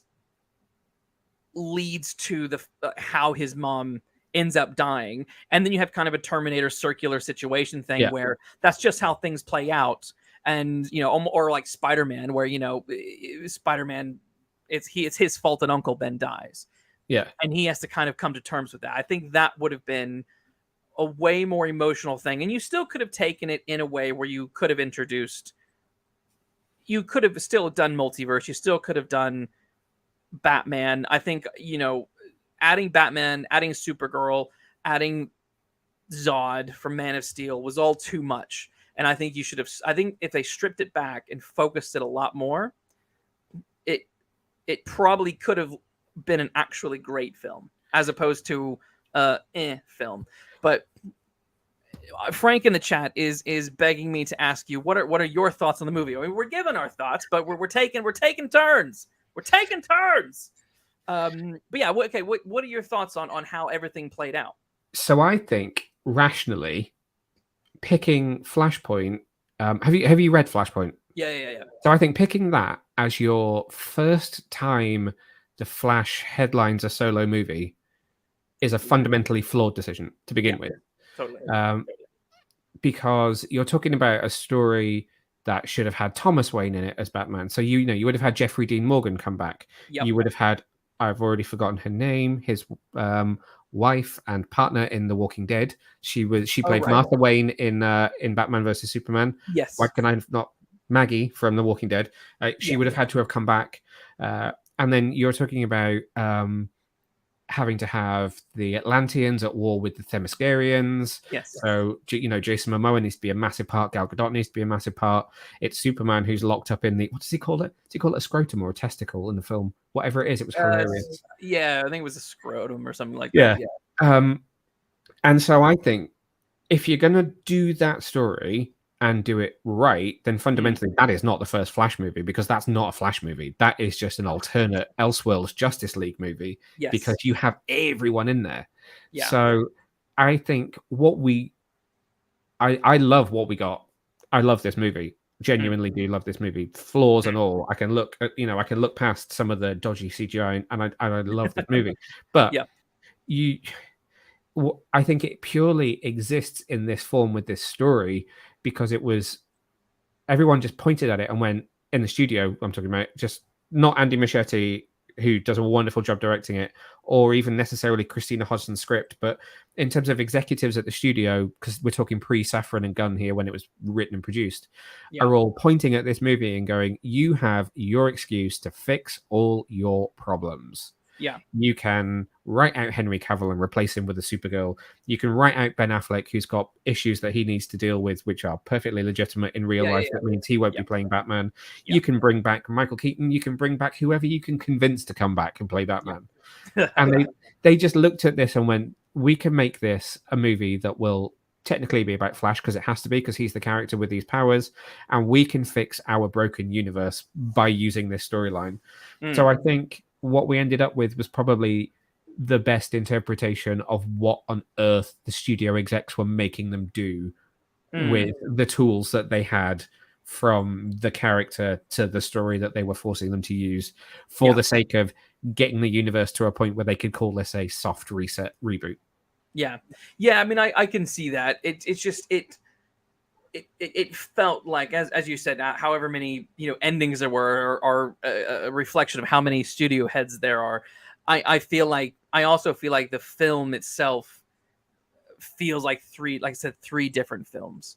The beginning feels like a totally different film to the middle bit, which wants to be a Batman Returns Again movie.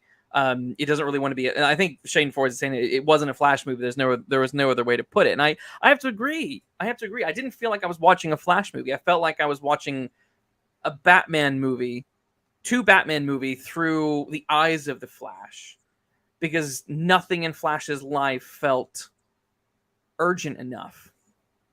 I don't think. I know he was trying to save his dad, but it's all about working with Batman, or it's all about with Batfleck, or it's all about working with Keaton, or it's all about stopping Zod. It's like, well, what is the Flash's main goal here? What is his goal? First, it's saving his mom, saving his dad, saving his mom, stopping Zod. But every time there's this new element, it quickly gets distracted by the next big thing, and then that last big thing, which takes a long time, is Zod. And it's and there's also like there's no metahuman, so I've changed the past. I don't have any powers. There's no metahumans. I got to make myself become the Flash again. I need to find Superman. Oh my God, here's Zod. So it's like, okay, we said it the other day, and it's actually quite remarkable given how much nonsense there is, that the film makes as much sense as it does. Yeah. Because there is so much stuff in this. There are so many beats where they inject a new plot element that you think, okay, they're going to go with this, and then they don't. It goes for like a couple of minutes, and then they introduce new plot element that becomes the next thing that swings to another thing. And you like, wait a minute, where are we going? And I think that was a frustrating bit with this film for me. I was just like, this had a focus problem, a real big focus problem. Now, I will admit that Keaton was great, and it was fun seeing him back.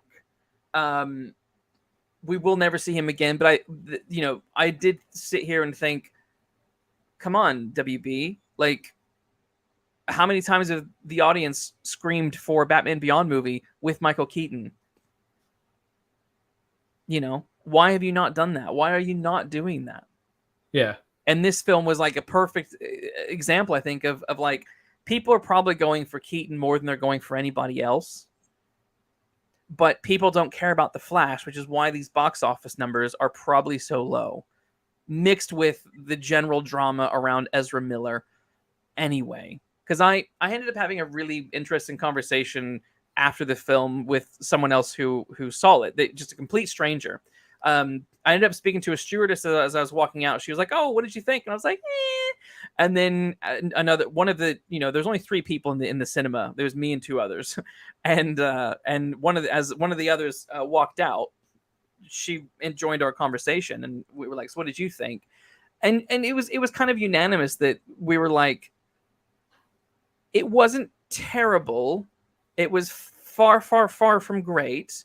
It had some good moments. It had a few bits of genuine emotion that were quite surprising, particularly the moments with his mom at the end. And but on a whole, it just felt a little muddy. And both 2 out of the 3 people in the cinema who saw it came away with this opinion, mixed with the lady saying that she was also conflicted about even coming to the cinema to see it because of Ezra Miller. And so I do think that is probably another element as to why this film might not be doing great. Is he is a bit of an alleged perv who is a legitimate criminal, arrested for assaulting multiple people, allegedly, I guess. But I think I think the charges are the breaking and entering. Yeah. It's the kind of scenario where there's a lot of misinformation. I went to see Hans Zimmer in concert at the O2 the other day, and the guy sat in front of me was having a conversation with his partner about The Flash, and saying, I won't go and see it because it stars a convicted paedophile. And I thought, well, no, that's hold not on, he's not convicted of that yet. there's no charges. They don't exist. Yeah. There is people who will tweet things, and there is rumor and there is accusation.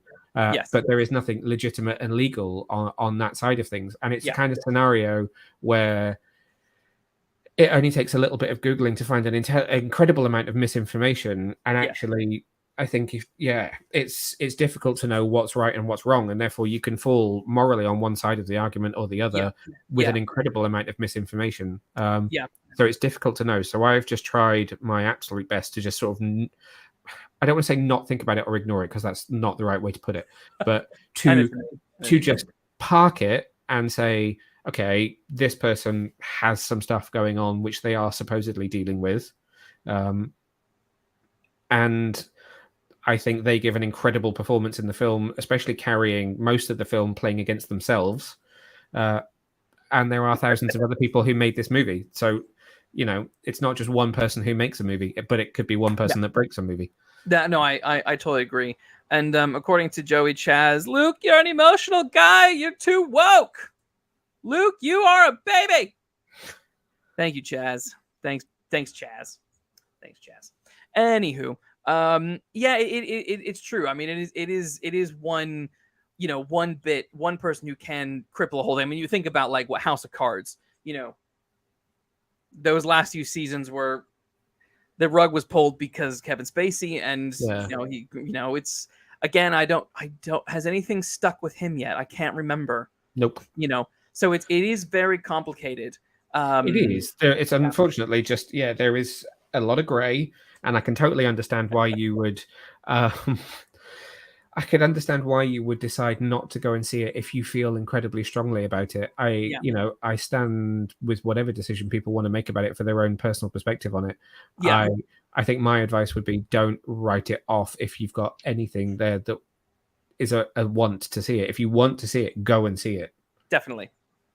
I agree with that. I mean, I wanted to go and see it, so I went to go see it regardless of what I know. But there were bits out there that's like, well, we know that he definitely did some of these things. It was sort of tricky to watch it and keep that totally out of my mind. Totally. It was that was difficult for me a little bit. What did you think of? So when we first get introduced to the Flash in the movie, he is autistic AF when he's at the sandwich shop, right? It does come across like that, yeah. And it's similar. He's similar in Justice League as well, because that's the only really other movie that he's in. So he's quite autistic. And then once he meets his younger self, there is a weird snap where he suddenly becomes a fully fledged adult, and he's serious while he's having to deal with his younger, immature self. Was that jarring for you, or was that just me? No, not really. I don't really like the characterization in Zack Snyder's Justice League, because it's so leagues away from Justice League's away from the comic book version of the character. I mean, even the Grant Gustin version is not. It's infinitely closer to the comic book, but it's still not quite the comic book version of Barry Allen.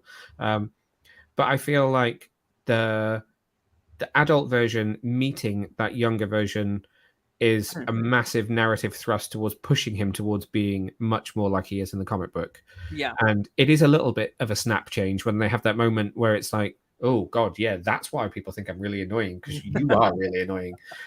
Maybe it's not quite fully earned, but I can appreciate that there was an acknowledgement that the character was not close enough to who they were supposed to be, and that they were going to use this to thrust them in that general direction.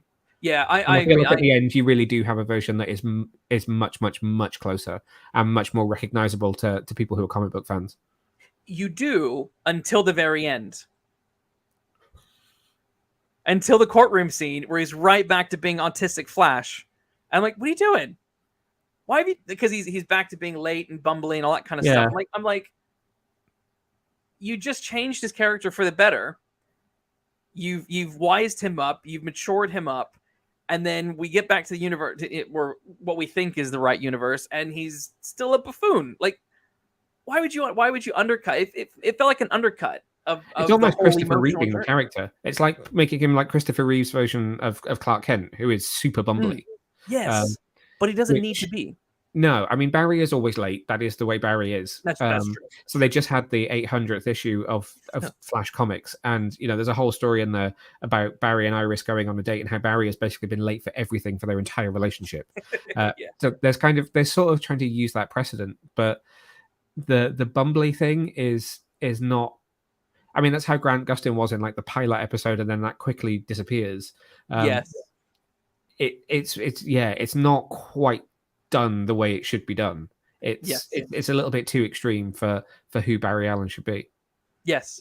Yeah, I agree. And I agree. The problem is, as we were saying, they did have to deal with Zack Snyder's version. Yeah.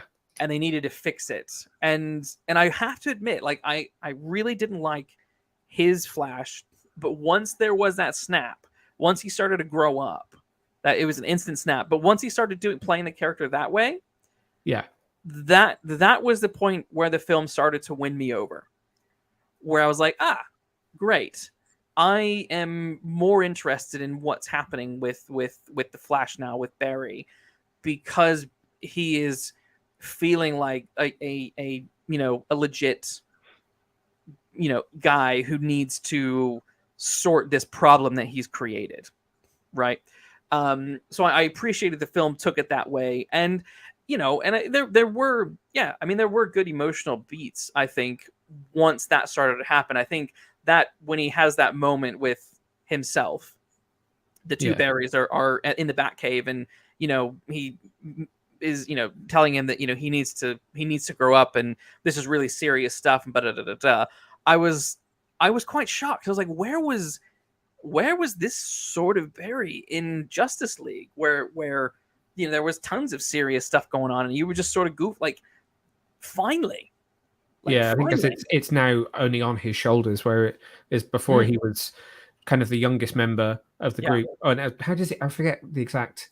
Does he say he feels like the janitor of the Justice League? He does. Yeah, he does. Together all the cables when the hospital's collapsing. I was going to say something that you said, which was really interesting, and I had to take myself out of it for a second, was about the whole it being a bit of a Batman adventure.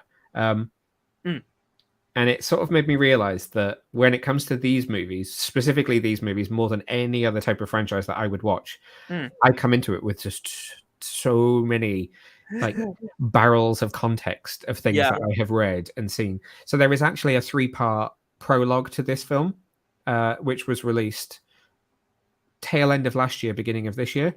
Okay. Which is how it's really good, actually. It's really good. It's how Barry kind of gets from Zack Snyder's Justice League to the very beginning of this film. Oh, interesting. And it's all under the tutelage of Ben Affleck's Batman.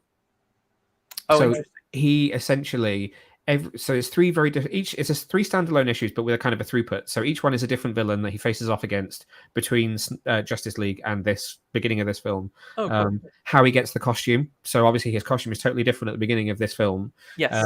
You learn how he gets the costume. You learn how he gets the ring. All of that is in the comic book, but the throughput is that every single one of these adventures that he goes on, he is leaning on and being advised by and helped by Ben Affleck's Batman. And that's why in the beginning of this film, it's Alfred calling him up and saying, look, I've tried Wonder Woman. She's not available. I've tried Superman. He's not available. You are the last person I need because you've not been great, but you have kind of worked with Batman. He needs your help right now. So there's the precedent for what is happening at the beginning is buried in the comic book. Okay. So what you said is completely not how I interpreted it as kind of a Batman adventure, but it was only because I knew that context. You knew these 3. Yeah. That's it. No, I mean, again, it's like that would have been a great opening. Suddenly feel like I should be wearing my Flash ring for this. You should. Yeah, it's and the thing is, like, I didn't care about needing an explanation for the new suit or the ring. Like, I was just fine, let's do it. Like, I think one of my favorite openings is Batman 89, where he's just like, he's Batman. He's Batman. We don't need anything else. He's Batman. He's doing Batman stuff. We know it. And I was fine with Flash doing Flash stuff, just being Flash. I didn't need, I think there's a lot of spoon feeding with some of these, when we get to the solo movies. And I think we did, when I was talking with Frank, we did sort of enjoy the way that they approached the Flash's origin, doing it through this other Barry and this other timeline. Yeah, so you still worked it in, but it wasn't an origin movie specifically. Yes, yeah. It's nice to not just do a straight up origin movie, although given he's never had a film, part of me does think maybe they should have done that. Yes.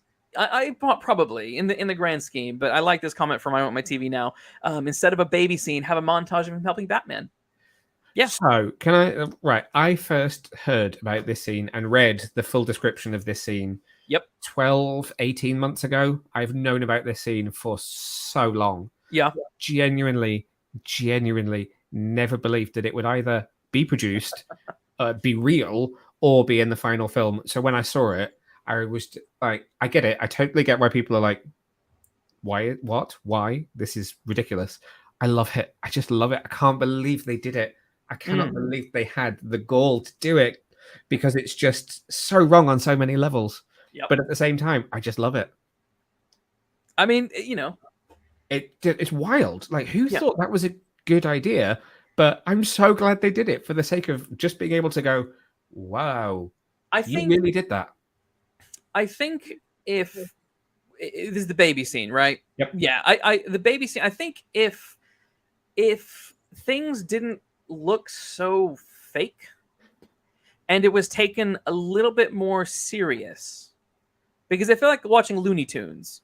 And like one of his screens on his computer is Looney Tunes. Literally just about to say that, yeah. Yeah. And I sort of thought, you know, I mean, I just had a kid, but I didn't really feel like, I wasn't like disturbed because of that. But it was just like a baby in a microwave. Yeah, that's a bit awkward. Like,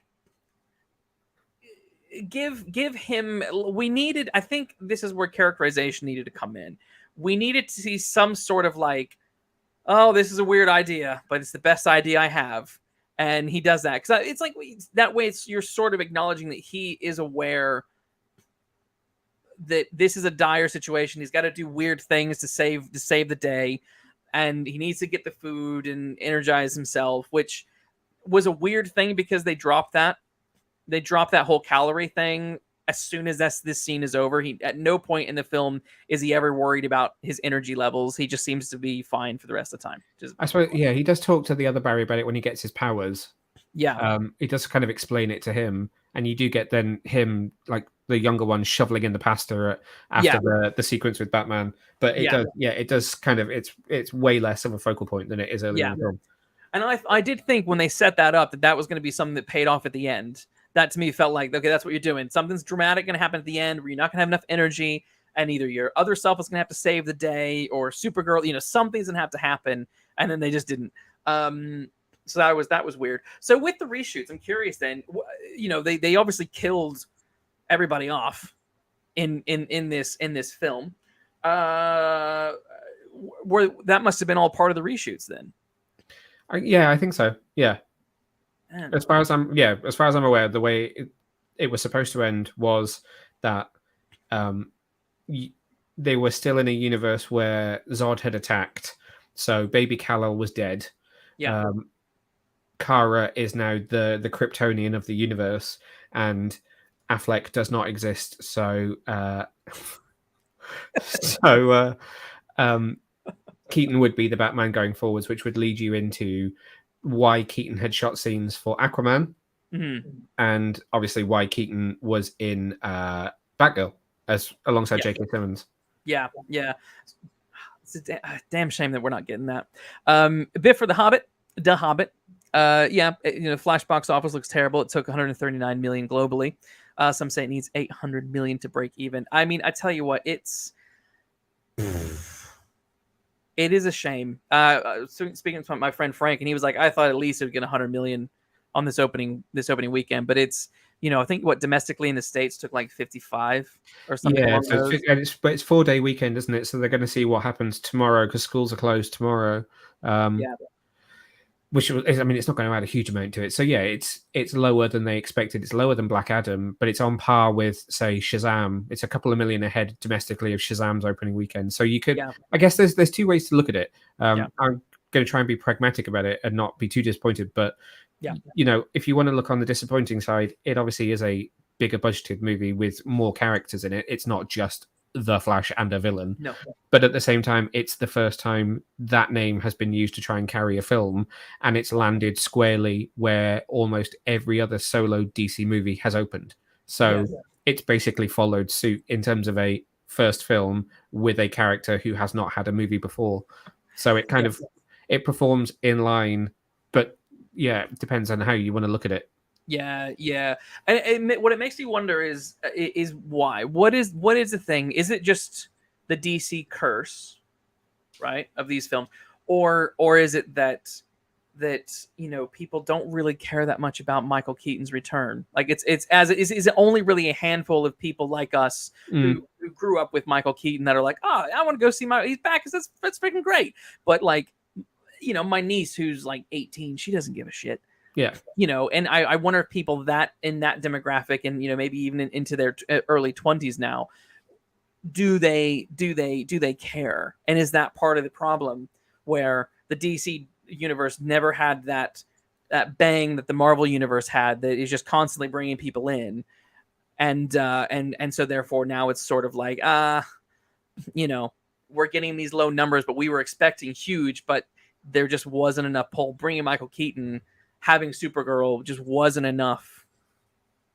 Also, Ezra's not that big of a star. I mean, maybe if Ezra had been a breakout character in Justice League, possibly, because you have weird films like Guardians of the Galaxy. Yeah, exactly. And that should not have worked, but that's one of the best properties within the MCU. I suppose the other way to look at it as well is also how they've marketed the movie. So I'm gonna guess that the marketing budget on this film is lower than a lot of other tentpole movies.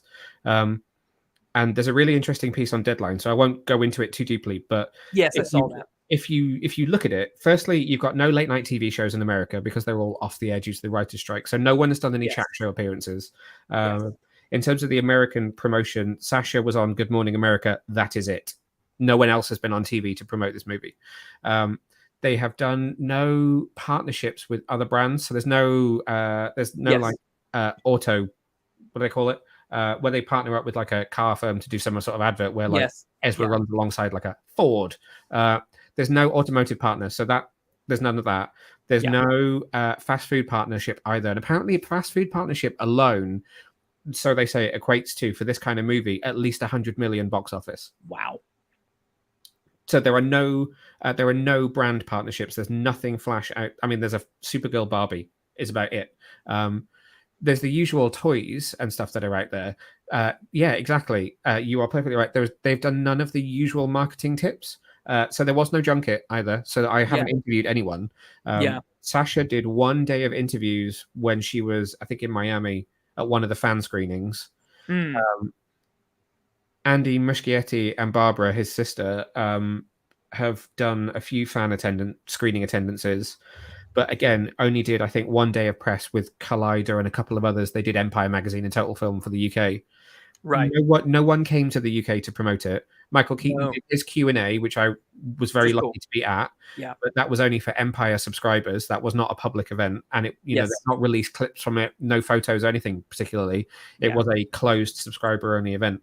So there is, and he went to Paris and appeared. Interesting. This is Frank's in the States, Mitch. Yeah. Okay, that's really interesting to know because I have no reason to go to a toy store. McFarlane comes to me. Exactly. It's a different beast in the UK. there is none of the traditional marketing around a kind of comic book movie exists, other than obviously there's me in a trailer on TV, and I have not sold it as well as I should have. But that only the TV spots and the spots on social media exist. That's all they've actually really done. Yes. There wasn't even a red carpet here. It was just the screening that I went to, which was low key. There was no press there. No one did any interviews. It was just an event for fans and people who were invited by Warner Brothers. So you could argue that it doesn't even have the kind of profile in the public because it's just an advert on TV. And how many of us, like you said, how many of us watch live TV? Very few. So unless you put it on YouTube, you probably don't know all that much.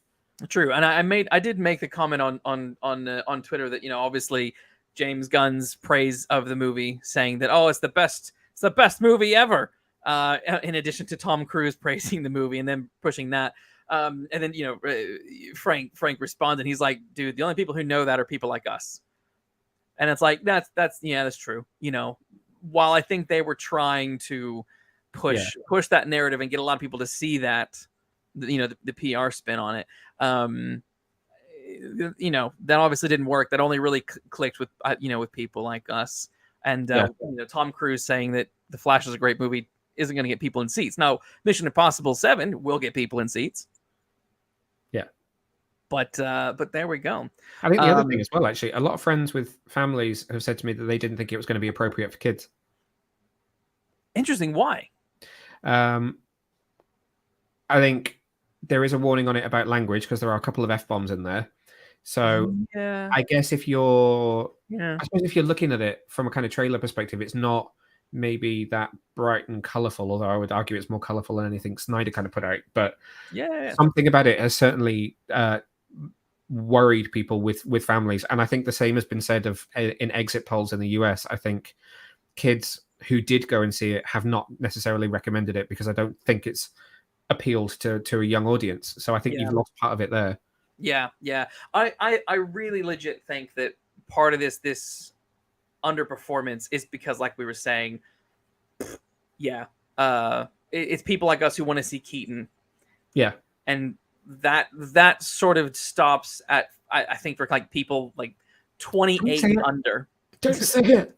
Sorry. We're old, man. We're old. Frank says, gotta get dinner and prep for my stream. You'll have all my love and support. Stay woke and emotional. No, you have his support. I don't. You have all my love and support, Luke. Not me. Yes. Well, no. He's gonna mean both. He's saying that because Joey Chaz in the chat has been saying how much he hates me and that I'm too woke and I'm too boring. And no. I've just been ignoring it. But it's funny to me. It's fine. Joey Chaz, love you, buddy. I won't block you from the show. You can come anytime and slag me off. It's fine. I got thick skin. I can take it. Just go look in my DMs on Twitter. You see far worse things in there.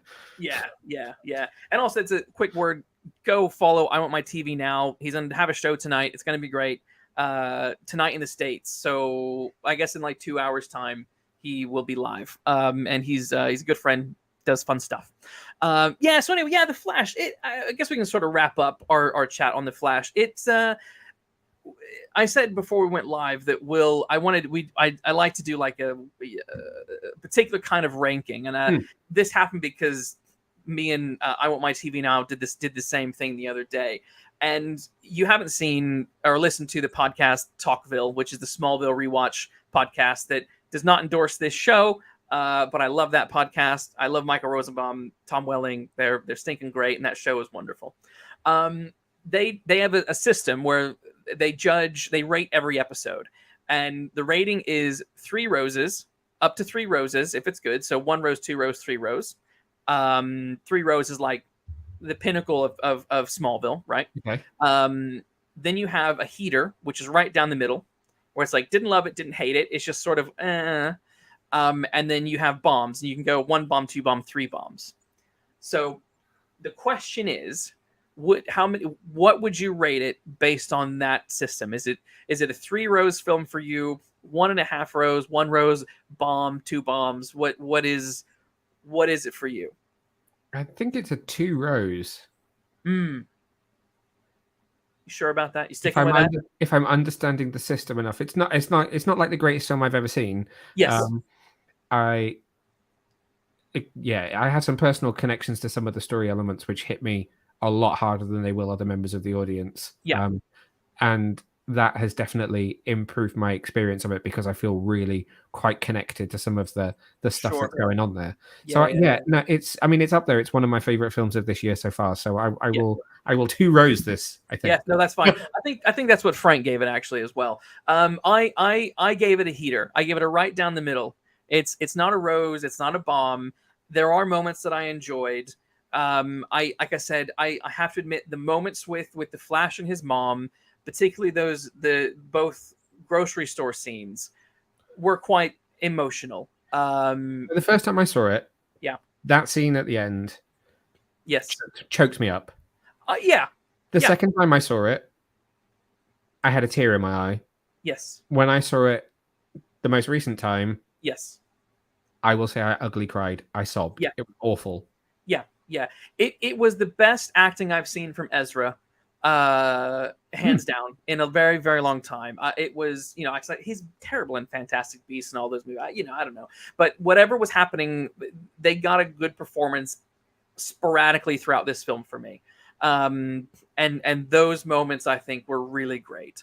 You felt the emotion, you felt the connection.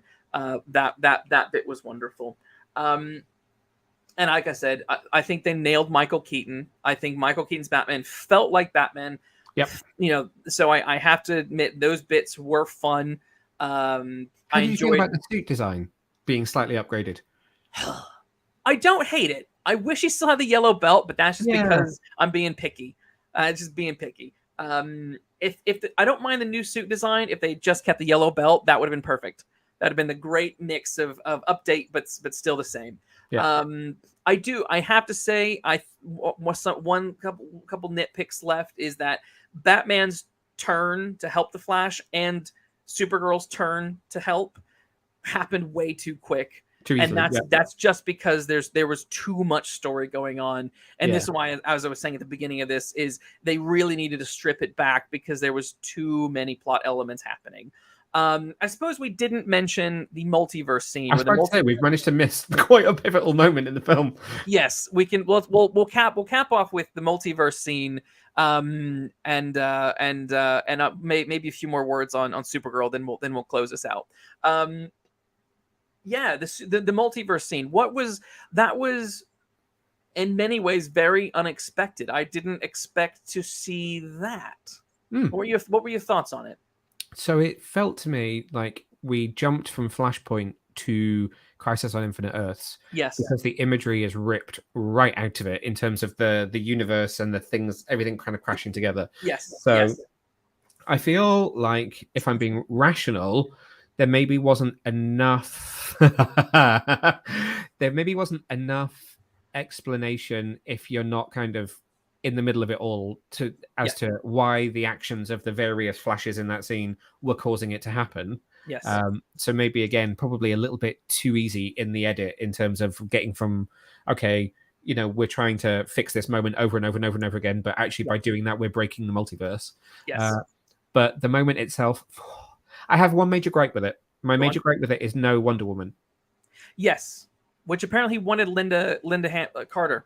Yeah. And I don't know if they filmed anything or what, but that never happened. There's a story going around today that seems to make it sound like they did, but the quote that I read from within the story is just from the Q&A that the Muschietis did. Muschietis did. The Machetes.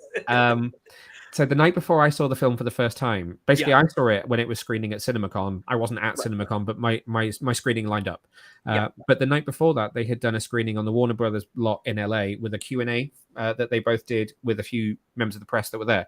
And the quotes that are in the press today where Andy talks about Linda and Grant and also John Wesley Shipp are just quotes from that Q&A from weeks ago. And he didn't say that he filmed anything. He said, we would have loved to have included Linda and John and Grant. So I've got a feeling they didn't shoot anything, but I could be wrong. They might not have. I really do wish. It was bonkers to me that there was no John Wesley Shipp. I don't know why. Of all the people you get, you really should have had him in it. You really should have had him in it. I don't know why they didn't. That was weird. The multiverse scene was interesting. I mean, it was cool to see, George, the original Superman from whether the 30s or 40s or must have been, if it's 40s or 50s. It's back. It's black and white, so it's back in that time. But even that is now being ripped apart on social media today because someone's gone onto Wikipedia. I mean, there is a very sad story around him. He did commit suicide. He did. He passed away very sadly. Yes. And if you read his Wikipedia page of all things, it does talk about the fact that he struggled with fame and he struggled with life after Superman because it had been such a big thing. Yes. And so now people are saying that it's disrespectful to have used him because Superman is the reason he committed suicide. No, fuck off. It is one of the many, many, many things that people are trying to purposefully use to throw hate at this film for the sake of throwing hate at this film without ever having seen it or a single frame of it.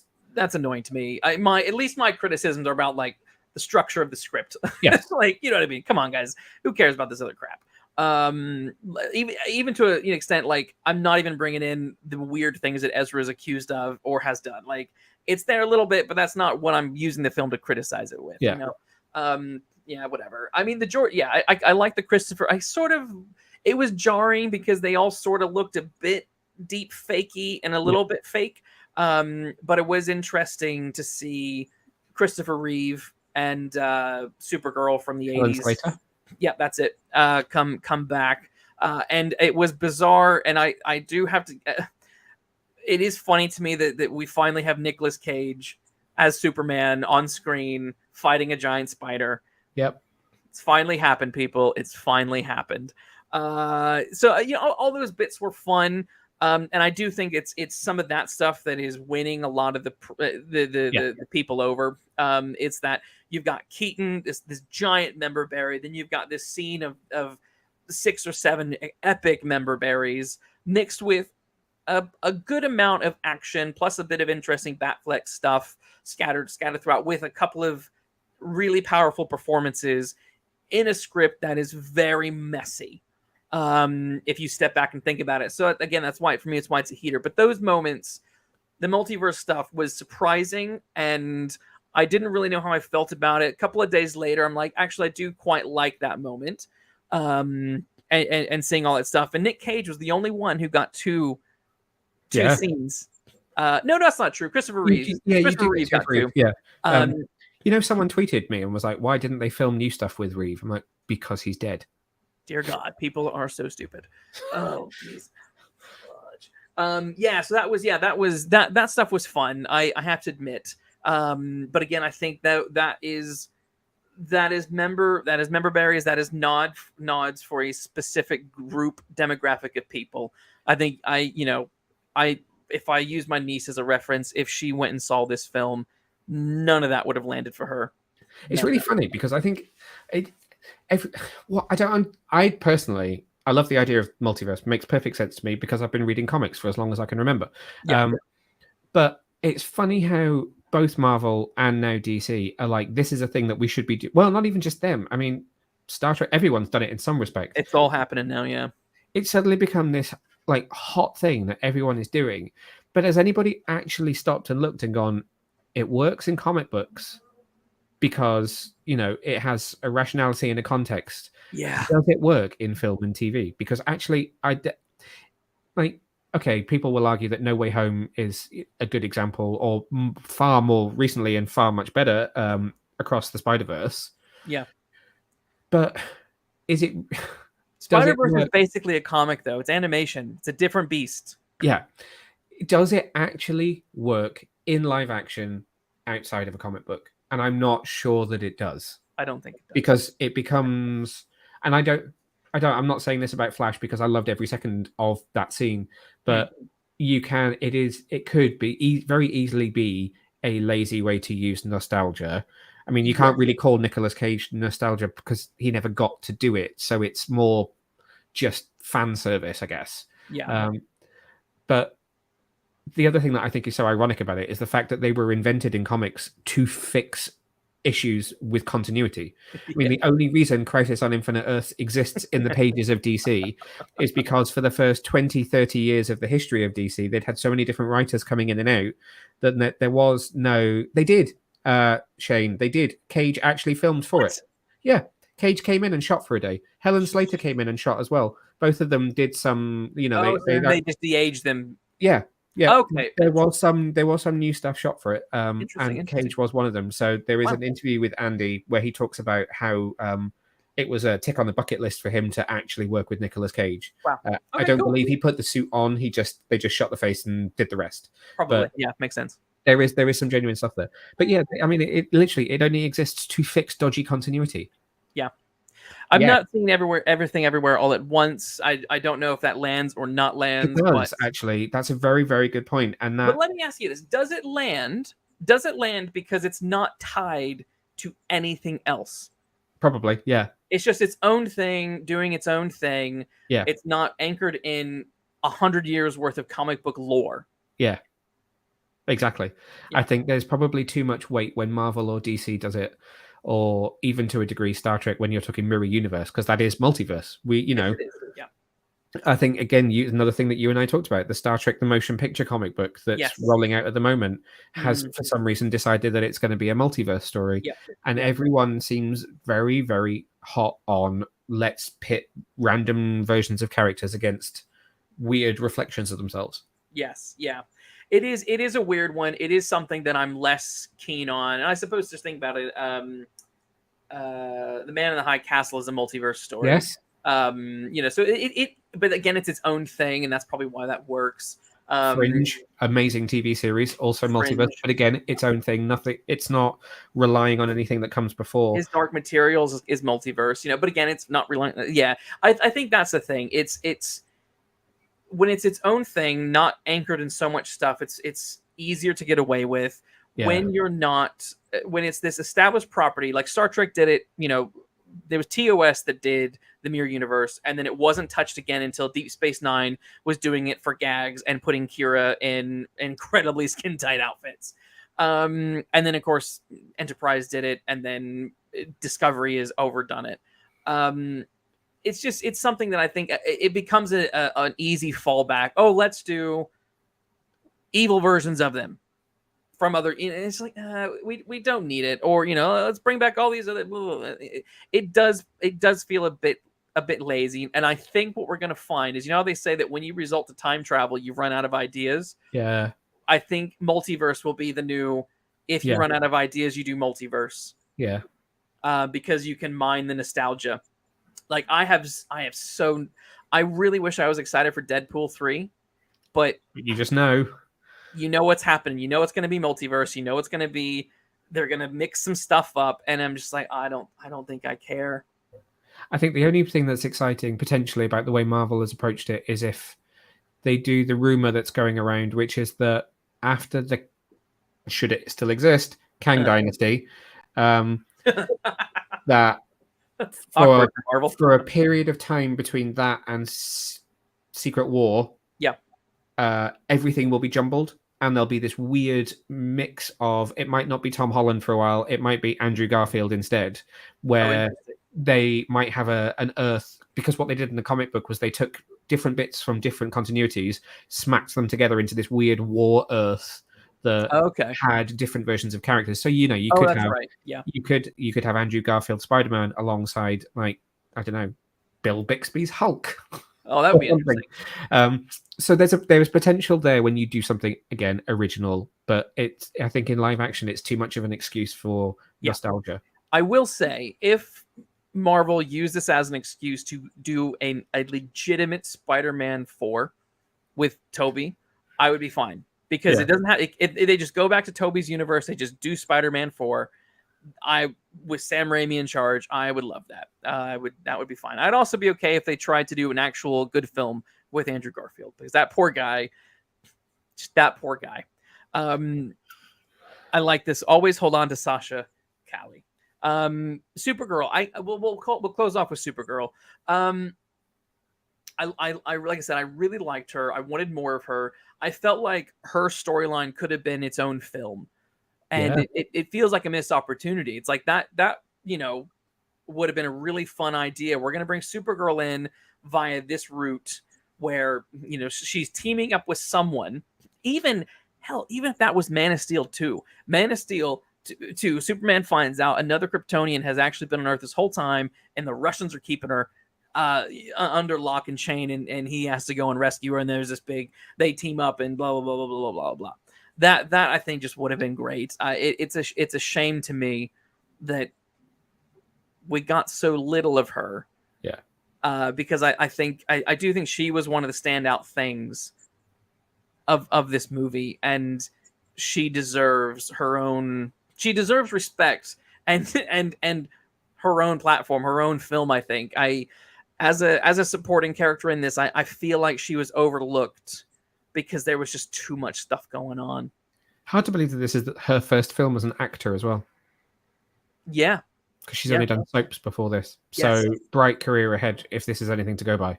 Yeah. No, I mean, yeah, exactly. No, she really really was great. And it's shocking because she had so little. So it's funny to me that it's like this person who had 5 minutes, not 5 minutes, but you know what I mean? She had a very limited amount of screen time, did enough for me to go, wait, there's something about her that definitely deserves more time. Yeah. And this film, like I said, my big complaint is there's too much going on. Strip it back, allow some of these other characters to breathe.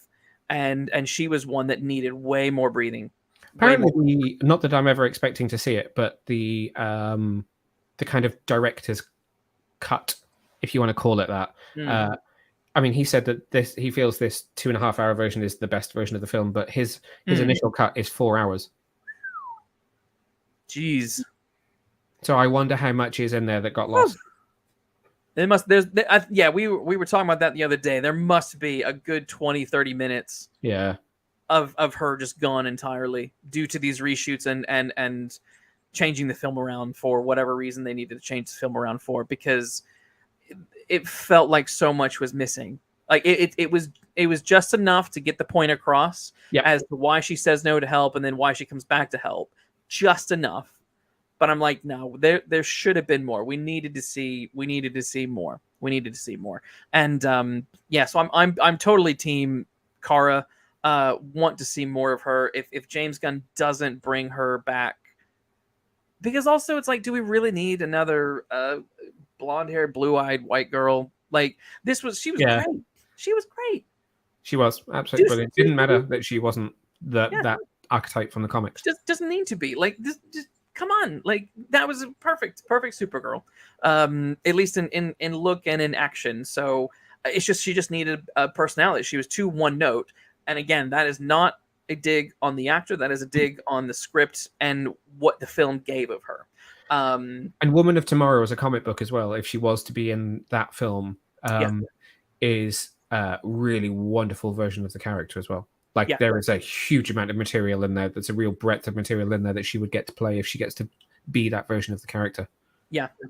So I think we should start a petition online to say we want Sasha as Supergirl, and hashtag always hold on to Sasha Calle, because come on guys, let's go tweet James Gunn, use the hashtag, tell him it started here.